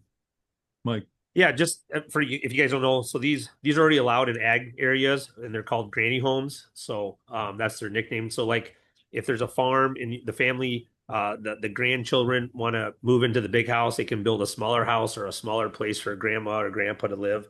And all we did was make them allowed everywhere, and for every that were we didn't change the rules or anything, so they still have certain rules to follow. It's just it's permitted in everywhere. So John Schultz. There are currently 4 districts. They're allowed in 2 already, and we're just asking to be allowed in all 4 of them. Okay. Okay, any further discussion? I just have a question. If it's not a grandchild moving into the house, if it's short-term guest accommodation, is this allowed? You cannot use an accessory dwelling unit for guest accommodations for our code. Thank you. Okay. Anyone else? Roll call. Allendorf, Aye. Ambrosia, Yes. Bastian, Yes. Bame, Yes. Creighton, Yes. Dittmer, yes, Endres, Aye. Diane Gallagher, Aye. Lynn Gallagher, Aye. Grisaffi, Aye. Heitkamp, Aye. Hireman, Holt, Aye. Lang, Aye. No, Aye. Schultz, Aye. Trost. Aye. Motion carries.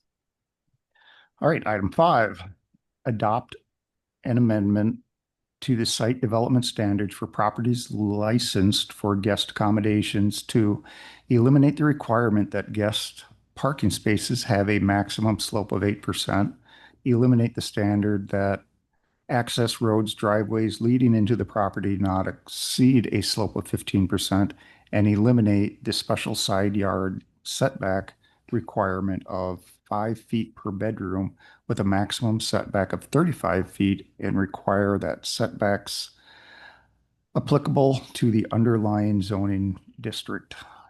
And I make that motion. I'll second it. Motion's been made and seconded. Is there discussion? Hearing none, roll call. Ambrosia, Yes. Bastian, Yes. Bame, Yes. Creighton, Yes. Dittmer, Yes, Endres, Aye. Diane Gallagher, Aye. Lynn Gallagher, Aye. Grisaffi, Aye. Heitkamp, Aye. Hireman, Holt, No. Lang, Aye. No, Aye. Schultz, Aye. Allendorf, Aye. Trost. Aye. Motion carries. All right. What are we on? Number 6. We gonna do these one at a time, or are we gonna do as a group? 6 will be a group. As a group, okay. Adopt, Take all 5 of these at once. yeah, all right. Adopt amendments to regulations of home occupations as follows. Permit home occupations to occur within a home on a property and or with an accessory building. Eliminate the maximum number of employees permitted on the property with no limitations on employees working off-site.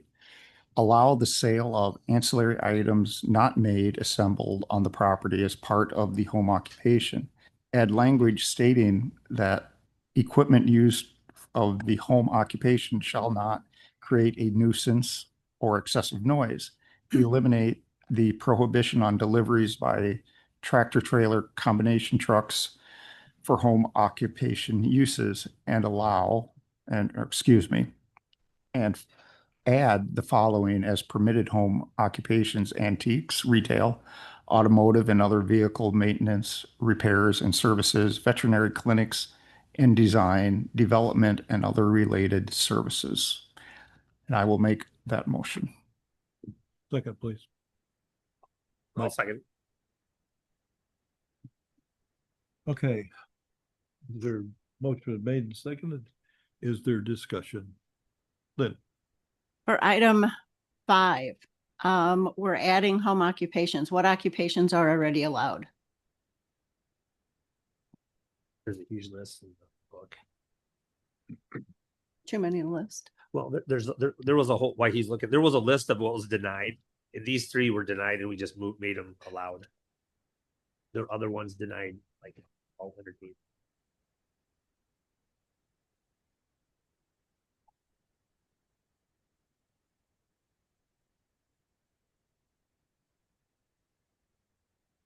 Okay, home occupations currently, let's see.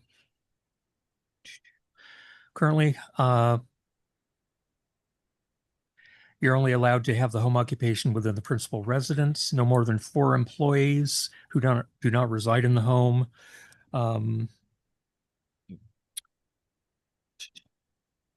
Permitted home occupations, art, dancing, and music schools, artist studios and conservatories, barber shops, beauty shops, and tanning salons, catering, chimney sweep, contracting, which would include electrical carpentry, plumbing, heating and painting, flower arrangement, gardening or landscaping, home crafts and hobbies such as model making, rug weaving, lapidary work, cabinet making, etc., house cleaning service, jewelry making and rock polishing, locksmith, general offices, pet grooming, security service, small appliance and electronic repair services, small engine repair, swimming pool cleaning, tailoring, alterations, and other sewing services, telephone answering, switchboard call forwarding, tutoring, music lessons, religious instruction, watch clock, and jewelry repair services. So that's the list. Are there any that are going to still be denied?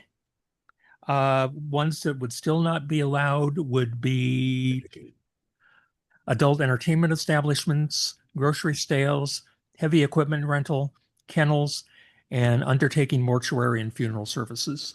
Okay, thank you. Like, yeah, if I can comment on number 2, go back to the nursery issue. I guess you can buy, they're called plugs, and they have the seeds and everything started, and you buy them like in a box, and then you grow them in a pot at your nursery, and those were denied because they weren't made there. They did so. And then if you're assembling small things, a lot of stuff you get other places, and we thought that just allow that. Number 4, farmers have more tractor trailers than small businesses would, and that's already allowed. And then on number 5, obviously antiques, veterinary antiques are fine. They don't do any, that's not a huge damage out in the country. Veterinarian clinics should be out there. Architects should be able to work from their home. That was the design and development. But the motor vehicle one, I really pushed for that one because when I was mayor, if you have a 10-ton tractor, I don't want you driving on the village streets, destroying the village streets. That should be out in the rural areas too. So those are the reasons why. I have a question on number 3.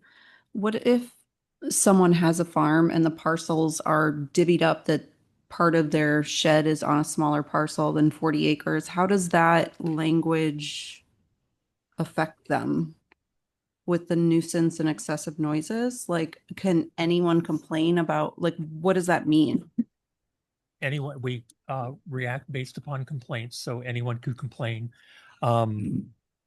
Yeah, it's rather vague language, but it allows us to get involved. And if we have to go out and take noise measurements, etc., then we can do that. But I think the recommendation was made intentionally vague to allow the greatest amount of latitude for people to do what they can on their property without disturbing their neighbors. But it's a question of what's considered a disturbance by one may not be disturbance to another.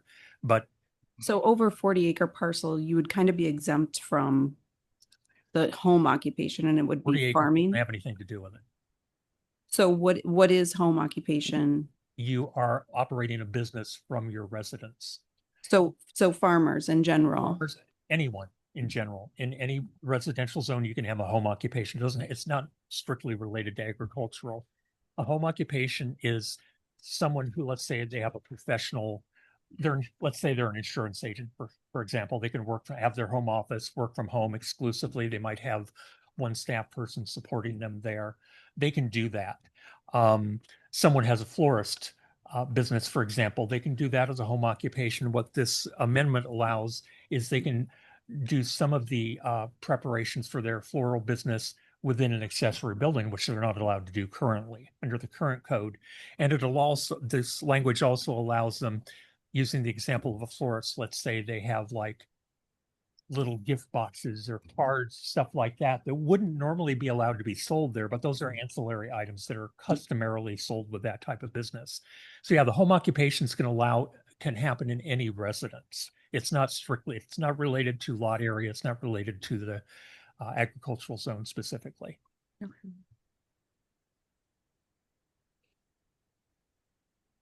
Any further discussion? Roll call. Bastian, Yes. Fame, Yes. Creighton, Yes. Dittmer, Yes. Endres. Aye. Diane Gallagher, Aye. Lynn Gallagher. Aye. Grisaffi, Aye. Heitkamp. Aye. Hireman, Holt, Aye. Lang, Aye. No, Aye. Schultz. Aye. Allendorf. Aye. Ambrosia, Aye. Trost. Aye. Motion carries.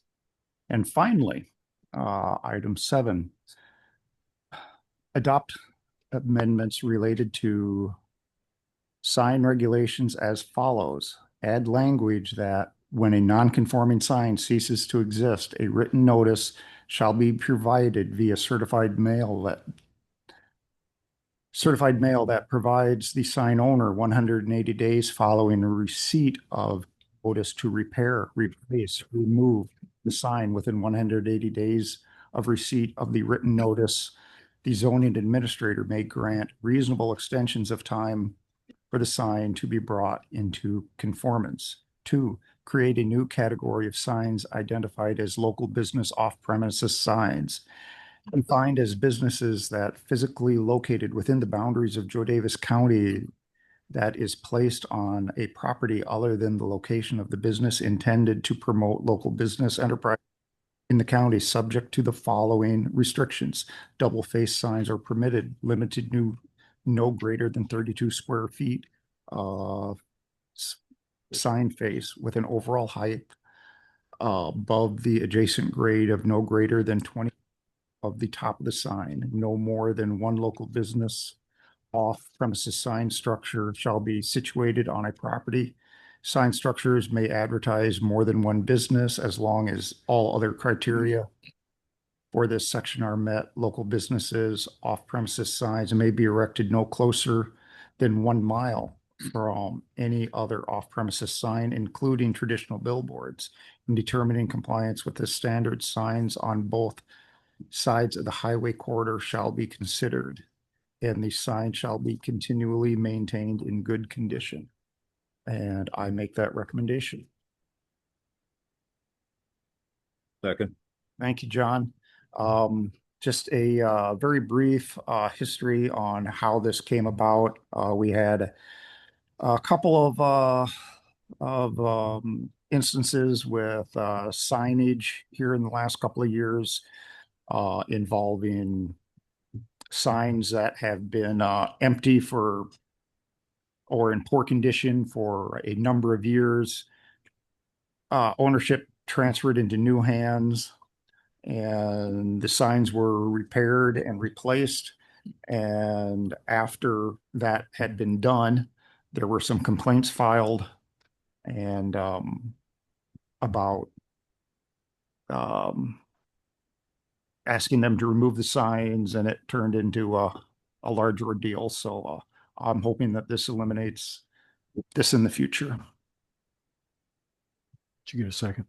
Second. Yes, there is a second. Oh, John Schultz. Okay. Oh. Any thoughts, feelings, questions, Mike? Yeah, just 32 square feet is a 4x8 sheet of plywood. Correct. So it's not super big or anything. I really think the zoning board helped change this. I think this is the most well thought out of all of them. I think it's really good. I did have 2 businesses ask. The Pit Stop in Stockton said, I need to get people off Highway 20 to come to my restaurant. And Saunders in Warren all asked for this. And I think this is and it says for local businesses only. I think this is a really, really well written ordinance change. Diane?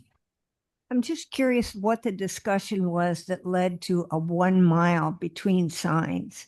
Because sometimes when you're looking for a business, 1 mile seems pretty far.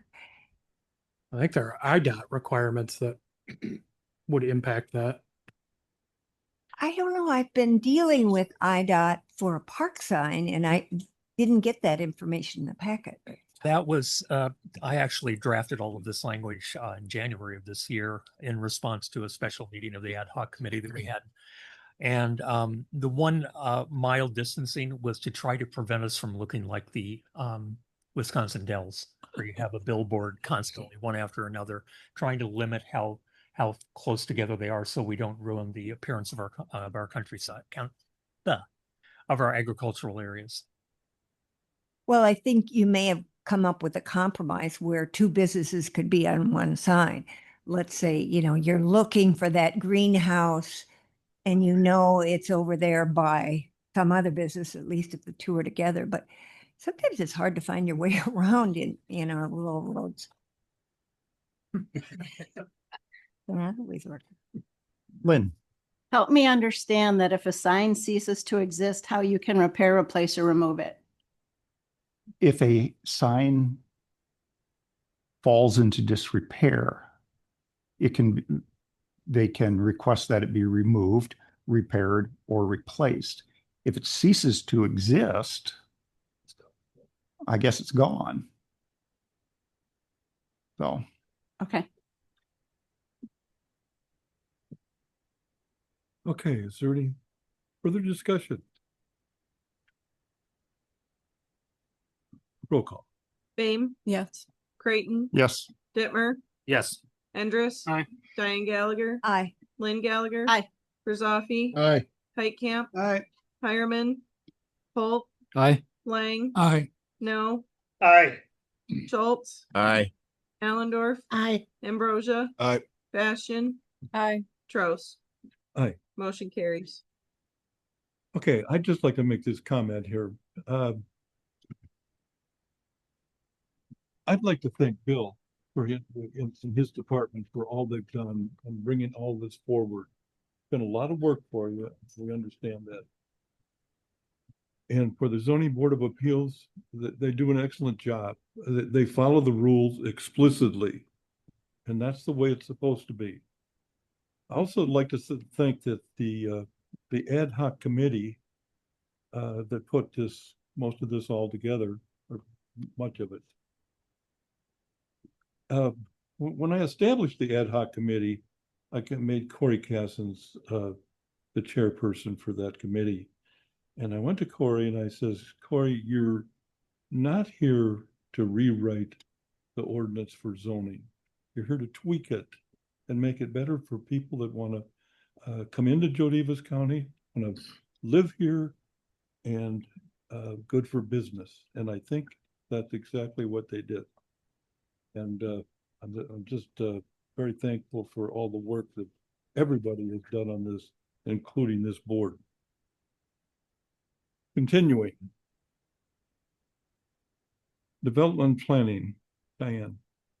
Thank you, Mr. Chairman. I'd like to bring forth the consideration of a recommendation to approve an ordinance creating Title 5, Chapter 13 of Joe Davis County Code of Ordinances regarding unsafe, dangerous, and uninhabitable structures. This was a recommendation of the Development and Planning Committee meeting that was held on June 23rd, 2026, and I second the motion. Motion's been made and seconded. Is there discussion? Hearing none, roll call. Creighton. Yes. Dittmer. Yes. Endres. Aye. Diane Gallagher. Aye. Lynn Gallagher. Aye. Rosoffi. Aye. Heitkamp. Aye. Hireman. Holt. Aye. Lang. Aye. No. Aye. Schultz. Aye. Allendorf. Aye. Ambrosia. No. Bastian. Yes. Bame. Yes. Trost.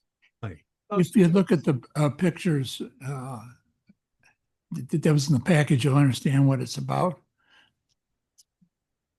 And I went there recently and it's worse. Oh, yes, it's far worse. There's more pictures. The yard, the growth, the habitat is at least 3 foot tall.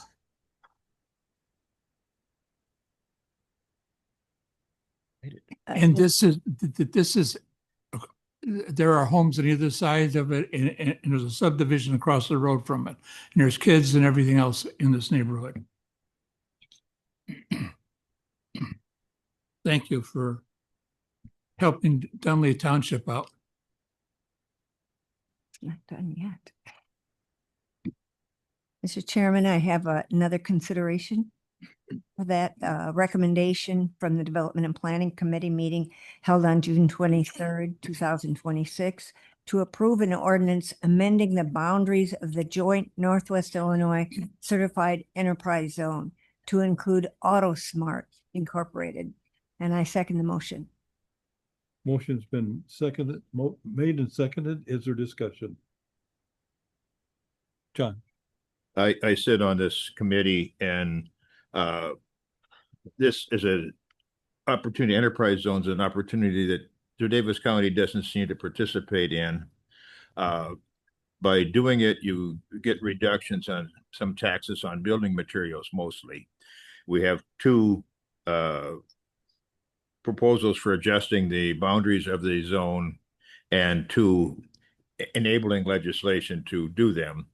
There's approximately 24 square miles available in the county, in this district of Joe Davis and Stevenson County for enterprise zones. I think currently a little over 13 acres of it's used. So it still leaves about 11 acres. And if they used up all those acres, more could be asked for and it would be granted. So the people building things in the county need to take advantage of this system. Thank you, John. Anyone else? Roll call. Dittmer, Yes. Endres, Aye. Diane Gallagher, Aye. Lynn Gallagher. Aye. Griswold. Aye. Pike Camp. Aye. Hireman, Holt, Aye. Lang, Aye. No, Aye. Schultz, Aye. Allendorf, Aye. Ambrosia, Yes. Bastian, Yes. Bame, Yes. Creighton. Yep. Trost. Aye. Motion carries. Mr. Chairman, I have another recommendation from the Development and Planning Committee meeting held on June 23rd, 2026.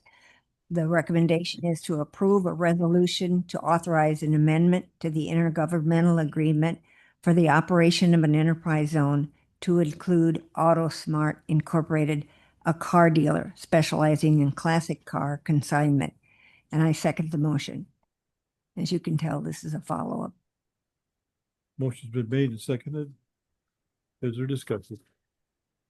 This adds 0.42 acres to the zone, of which there's 15,400 acres altogether.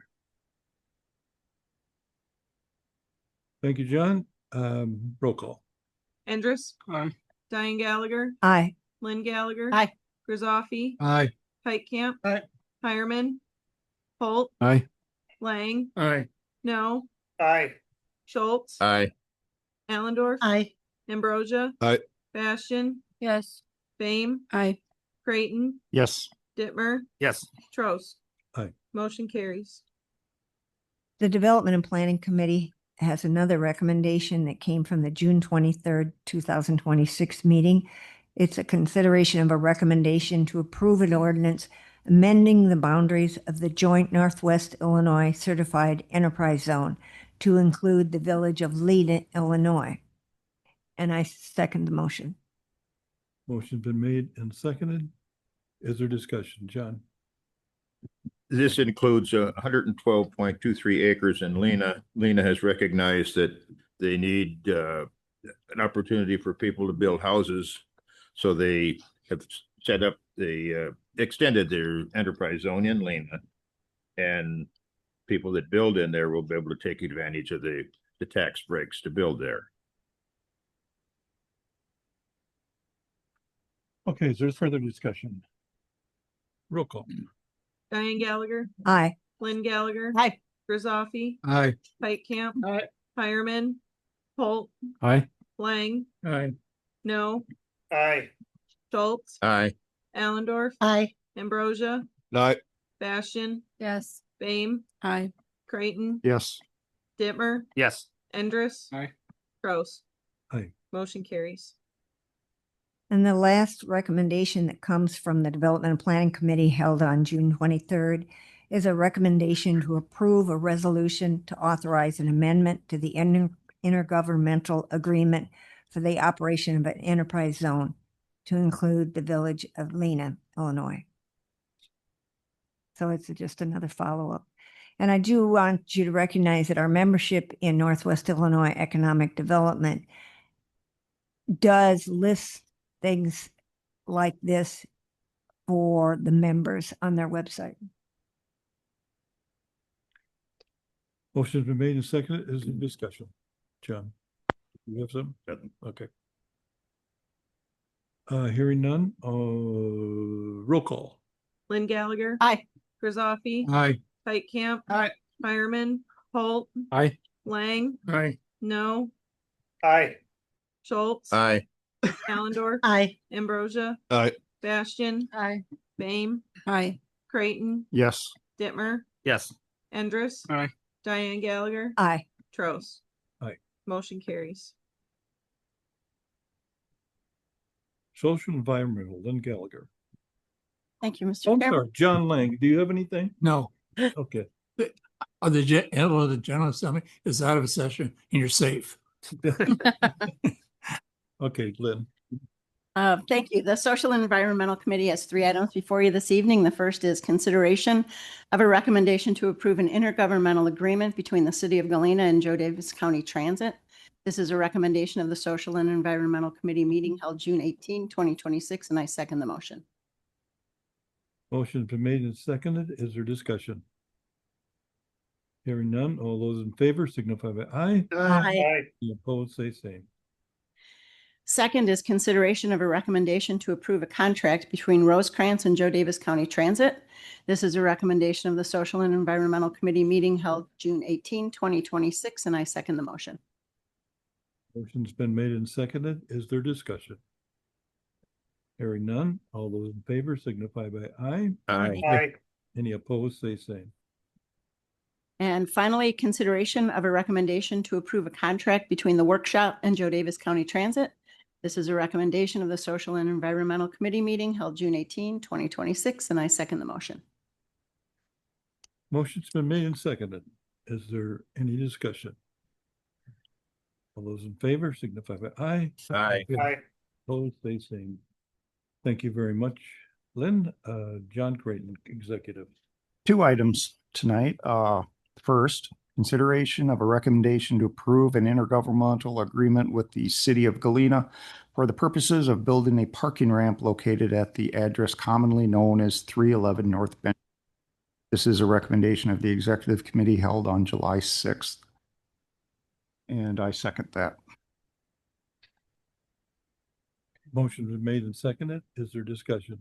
Mike? Yeah, so I made my huge argument at the executive committee. I just would like to talk for a little bit. Actually, after the executive committee, there was a whole bunch of people there for the other issue, the secession issue. And I went outside and a woman afterwards, some of them were all talking, and a woman who I didn't know who it was talked to me and thanked me for arguing against it. And she said, "You forgot an argument." And I said, "What's that?" She said, "It's our taxpayer money that they're wasting." And I said, "I will let you guys know that." We hear all the time how fiduciary responsible we have to be. The original estimates for the courthouse was $12.5 million. And then it was passed at 15.5. And then it went to 17.5. And then with cost overruns, it went 18.7. And with this new parking structure, because of short-sightedness, it's going to be $19.9 million. And I'm constantly told we have no money for economic development, but we can find $7.7 million in our reserves for this. And also, this wasn't done by a referendum, don't forget. It's going to be paid for. It was originally going to be paid for by cannabis money and grant money from the Rescue Act. But the rest is all coming from our reserves. And that wasn't done by a referendum. And I just, there's a funny saying, when you're in too deep, keep digging, but I got a different one. How about we stop digging? This $1.2 million we're spent on this, there's a million things I would spend it on. Anything else on the capital improvement plan, bridges, roads, railroad crossings, and of course, economic development. This, I don't know how this got to number 1 on our list. But I really think we need to think twice about this before we just keep sorry about that, writing a big check. So. Any further discussion? I was also at the executive meeting. The same woman had approached me because I had also expressed concern over how much this is going to cost. The sentiment that she gave was that herself and many others outside of Galena definitely feel like they're being left behind. So I think it's important that if we're going to be moving forward with something, we really take a look at what we're spending our money on. And since we just passed this policy for our budgeting strategies, where does it fall in there? Is it optional discretionary project or is it essential? I think it needs to be looked at a lot more. Can I make an observation as someone who is here every day? Whether or not you agree with the courthouse being done, which I'm not even going to chime in on that because I was never asked whether I thought we needed the extensive renovation of the courthouse, but the board did it. And it's a fundamental responsibility. If you're going to have a courthouse that's open to the public, you have to make it accessible to them. This courthouse, the parking situation does not make it accessible. We have an additional conservatively 50 to 70 cars when there is any jury trial, whether it's criminal or civil. We have people parking in private lots for apartments. We have people parking in no parking spots. We have people blocking traffic. Whatever you think of the money that was spent on the courthouse, it's done. This responsibility has been ignored of providing parking, has been ignored for 30 years. And I mean, let's face it, the bill has come due for that. So, to say this is throwing good money after bad, well, I don't think that's accurate because the money's been spent on the courthouse. This is the final piece that's needed to make it accessible to the public because not everyone may use the courthouse, certainly not every day of the year, but a lot of people in this county do use the courthouse. And if they have to compete with tourists, especially in the summer, all you have to do is try to come to this courthouse any day during the week and find a parking spot. Now add into that the functions that we have to provide to the public by law. The courts have to be open and accessible to the public. Every county official, countywide elected official, has to provide services to the public, and it's not convenient at all for them. So while I understand the fiduciary responsibility here, to me, that ship has sailed. This board, not everyone on here now in particular, but county boards have ignored this problem for 30, 40 years, and we finally have a somewhat viable solution. So to say that, this is a waste of money, I categorically disagree with that. And just to add to that, I've been obviously been around a long time, but I can remember when the sheriff's department was built, and the county board at that time could have bought 3 houses on Franklin Street, and at that time they could have been torn down and utilized for a parking lot, and they decided not to buy that because the cost for those 3 houses was $50,000.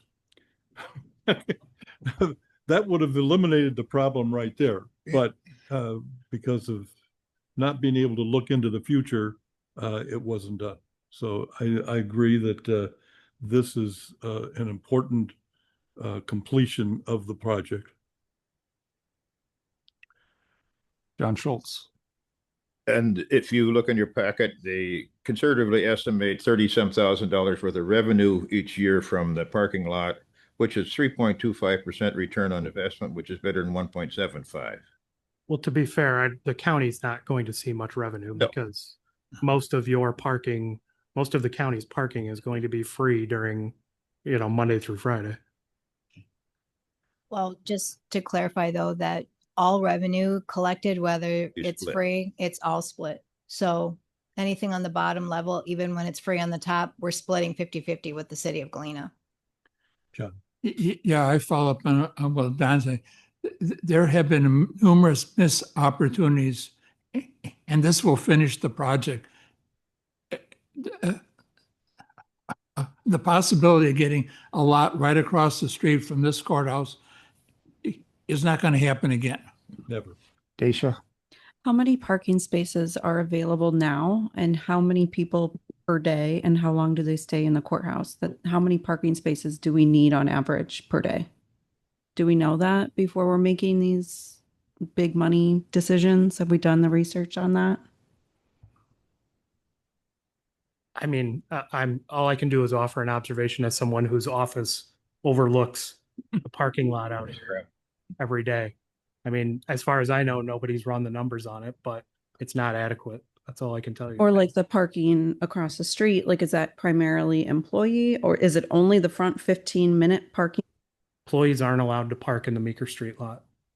Unless you're the guest of the month. I guess before saying yes to millions of dollars, potentially, I would like to see those numbers to quantify that to the public on why it's needed. I think that would help Logan too. Steve, I have a question on the parking during business hour during the week, Monday through Friday. Business only 8 to 4 p. It says the upper level will be retained exclusively by the county. Are we charging during the courthouse hours or not? Not for the upper deck, no. It says here that we are though. The agreement is a generic across the board. This basically, the IGA is to build it. The details will be hammered out later. How are we going to assure that only county businesses, people who are doing county business are using the county parking lot? You're not going to be able to, not effectively. We're going to have to work through that. We've talked about, there's all manner of options. Whether we don't charge or we charge, and I really hate to even say it out loud, but validate. Nobody wants to do that, but it's going to be difficult. It's going to be difficult to manage it, but at least we will have free parking available to the public. If I would imagine if we have people that are continually parking, we had that in our parking lot over here in front. And, we had a tow zone, so we had people attempt to park there and, they were told to leave and they left. Mike? Maybe we should figure that out before we spend $1.2 million, how that's going to work. Yeah. That's the And have we checked, wouldn't it be cheaper if the city of Galena builds it and we rent spaces for them for 30 years of the life of the building? That might be cheaper than $1.2 million. I think there's a lot more options yet to go through. Well, I know what the discussions were with the city of Galena. This is happening because the county was willing to have the discussion about going half and half. If the city is responsible for building all of it, I think that's probably a different discussion. I was just going to ask that, now that the discussion has gone forward, would the city ever rethink about maybe they just want 100% ownership of it? I'm just curious. I mean, this is literally the same conversation that's been had for 30 or 40 years as to why the county never acquires parking. I mean, this is just surreal. Yeah. I have a question. If this does get approved and moves forward, is there a time limit that the county would benefit from our agreement, or would it expire and then all of it goes to Galena, or I guess how does that work? It can be this specific type of contract can go for a very long time. Again, this is just the agreement to basically go forward with the project. This document isn't intended to govern every aspect of the relationship, but whereas there are restrictions on some types of contracts that the county can enter into, this would be a much longer term type of contract.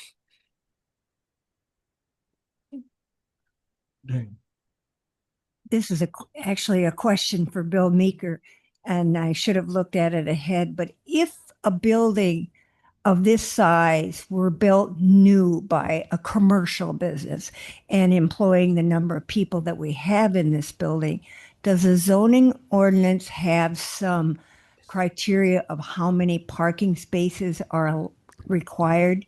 The zoning regulations do require parking for certain uses based upon the square footage of the building and the type of use that it is. I don't have those numbers at my fingertips, but that's how it works.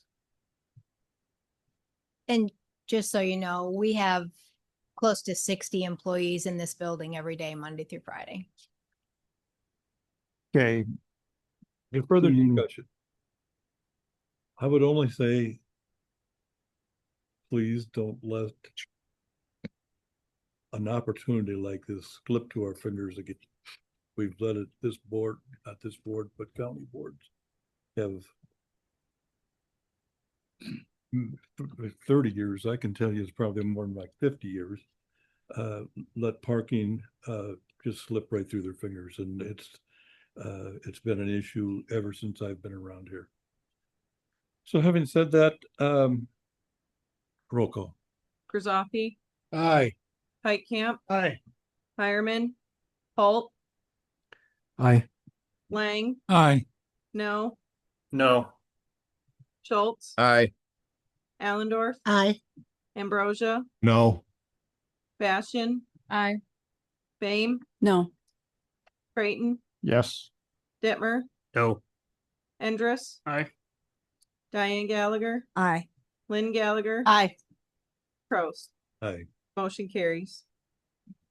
And our final item tonight, consideration of a recommendation to approve an ordinance amending Title V, Chapter 12 of the Joe Davis County Code of Ordinances to prohibit dogs on county property to regulate animal waste. If you have looked at our front yard that was turfed at great expense, it is chock full of yellow dead spots from people walking their dogs.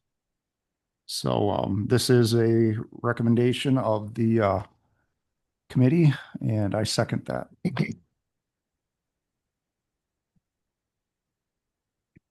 Motion's been made and seconded.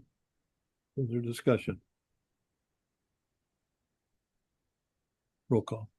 Heitkamp, Aye. Hireman, Holt, Aye. Lang, Aye. no, Aye. Schultz, Aye. Allendorf, Aye. Ambrosia, Aye. Bastian, Aye. Bame, Yes. Creighton, Yes. Dittmer, Yes. Endress, Aye. Diane Gallagher, Aye. Lynn Gallagher, Aye. Griswold, Aye. Trost. How Aye. long is it? Motion carries. I told this. Okay, we'll go down to board member concerns. I think I'll start. Other committees and boards. I have a letter. Says, Dear Chairman Trost and members of the Joe Davis County Board, I'm writing to let you know that I've decided to step down from the board effectively July 15th, 2026, due to ongoing health issues. I need to shift my focus and give myself the time and space to manage them well. This was not an easy decision, but it is the right one for me to at this point. Serving on the board has been a meaningful experience, and I've enjoyed my time on the board.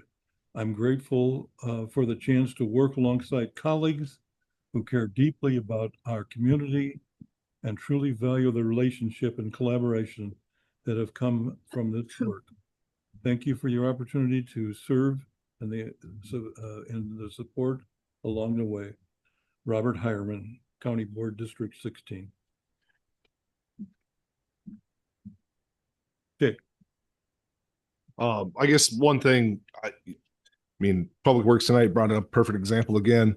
I asked about Dylan on, missed out on probably pricing a piece of equipment just from my, personal side of things. Same thing with why many folks are here tonight as to, didn't see hearings in the paper. I don't get the paper. I don't know the last time I looked at a paper. I think we need to, as a board, I don't know how, but we need to be better at getting our information out to the public. Social media, that's where I get all my info, right or wrong, but that's what I do. So I think we need to do something better from a board and courthouse standpoint. So that's all I got. I don't have anything. Mike.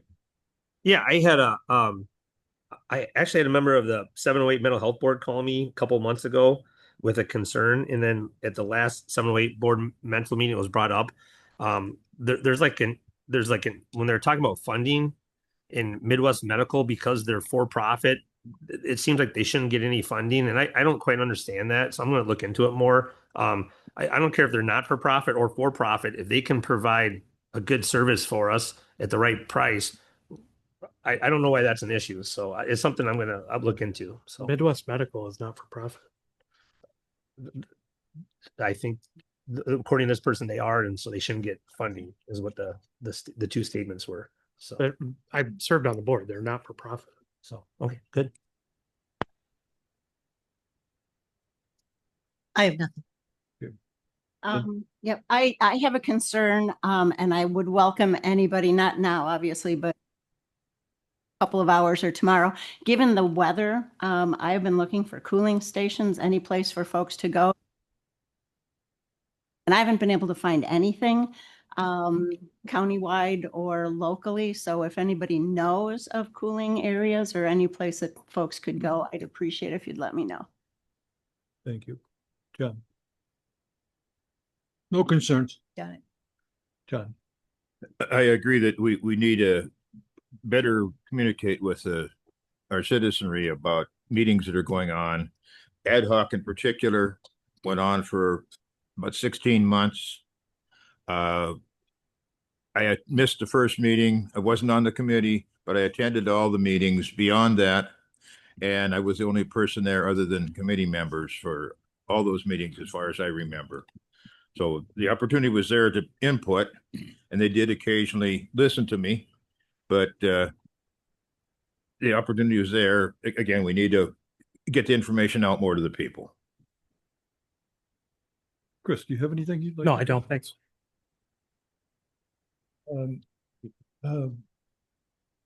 Diane. Thank you. Yes, I do have something. We had quite a large packet, almost 400 pages. But in addition to that, the Federal Office of Management and Budget, the NACO, our National County Organization, sent out information alerting us that right away, the deadline, it was July 13th, last night, to give any comments on their guidance on grants. They want to change it so that if we apply for grants and find our way through to even get approval, that a grant could be reduced or eliminated even halfway through. So we always want to look for grants, but this kind of action, and thankfully NACO was taking action on it, and other groups were sending letters. Black Hawk Hills sent a letter. They want to feel secure that when we seek money and hopefully get approved by money, and that approval comes through by staff members and departments, that it's not based on short-term interest or directions, that it's really meant to help our own populace. So I want you to know that Black Hawk Hills and there were probably others that did respond to that, but just be aware some of those things go on much higher up than here. Yeah, I think the reason we've had some zoning issues more than when the comprehensive plan. The comprehensive plan went out and did sessions all over the county. I mean, they questioned people at the football games or in other places and got input, and that's the reason the comprehensive plan went to better together, because there was more public input, because it went out and got it. The ad hoc committee just met at the courthouse, or the temporary courthouse. Thank you, John. Joe. Yeah, as a representative over at the Dubuque Metropolitan Area Transportation thing, thing we're working on now is a long-range transportation plan for the area. And if anybody has any input they want to put into it, we'll talk to me sometime.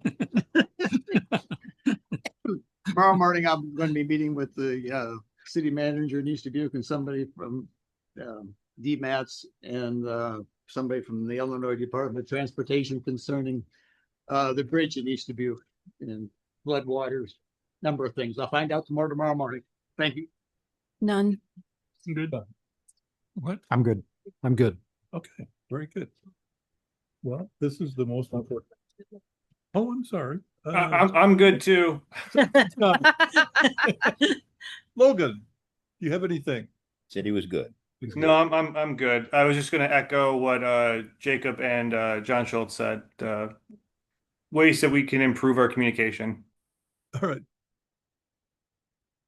Citizens' comments. Anyone like to make a comment from the gallery or on Zoom? Great, go back there. Yes, sir.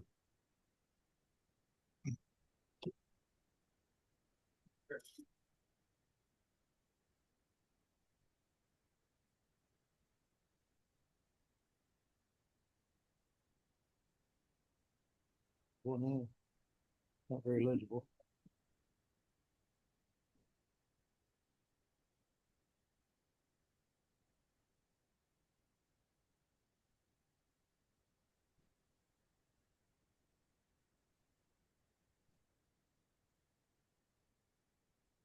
All right, I'm Grant Openizer.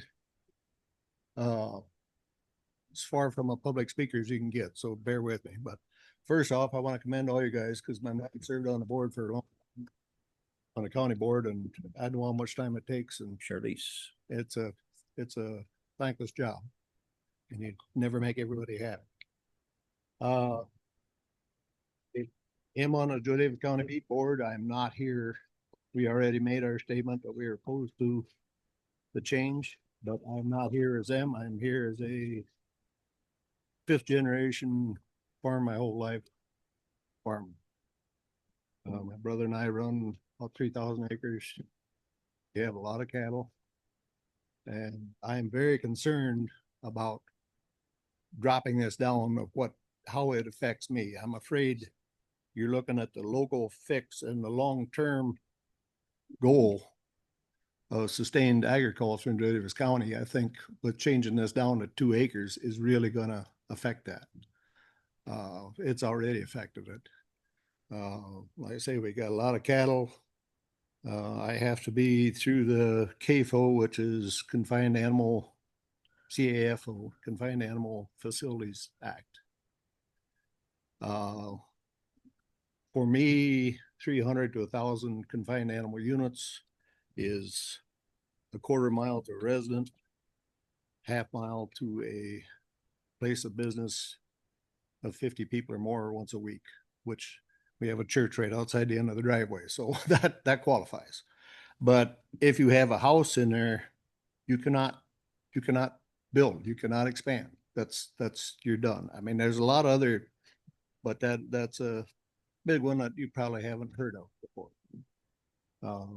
And there's things with bees, there's things with vineyards, there's just a lot of challenges as a livestock producer in the county. And I think this is just going to add to it.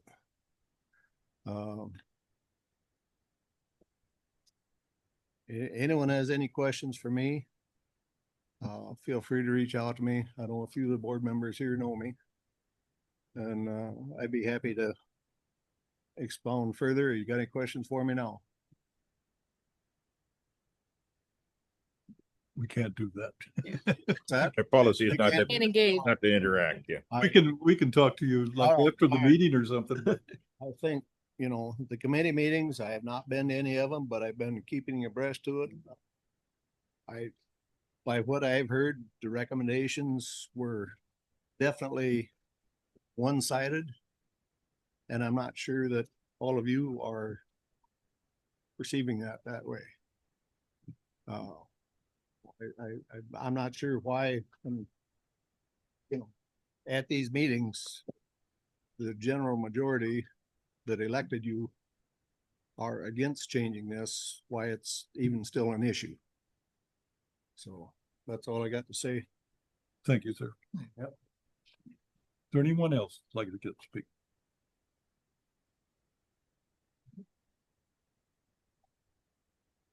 I'm like Grant, Randy Haas. I'm like Grant, not a public speaker. I would like to thank this gentleman here, and I believe that's Peter behind him, your Bill. I think that's Peter. Peter did a phenomenal job reaching out to a lot of different groups and asking them for their opinions as to what the stance was on changing the 40-acre rule. A lot of groups on it back. I don't feel like that it was really taken into consideration by this board. How many groups said they were opposed to it? And then I would like to also give Bill a great hands up for putting a good presentation on for tonight. They worked with this board. They changed a lot of stuff in that zoning recommendation, and the stuff that they kept the same. They're your specialists. They were the people that you guys are supposed to lean on to give you recommendations, and you just shut the door in their face. That's all I got to tell you guys, and I feel you lost out on a valuable resource here. Anyone else? Yes.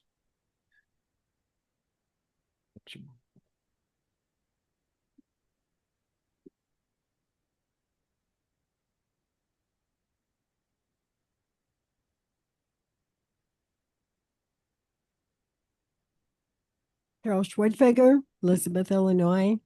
Am I the only one here that feels like all of you spent a lot of time and hours and hours and hours of preparation for all these hearings we just went through, and that only to come back and am I the only one that thinks we heard you undo everything, or the majority of the key denied resolutions? I'm just curious. I'm not sure. What am I missing? I echo the sentiments of Randy and Grant. Thank you, Carol. Anyone else?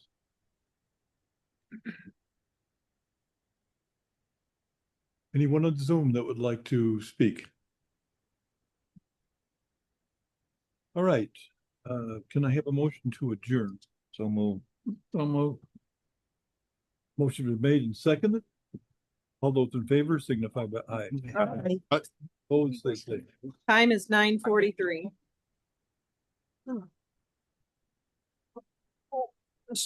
I was mayor, Thursday.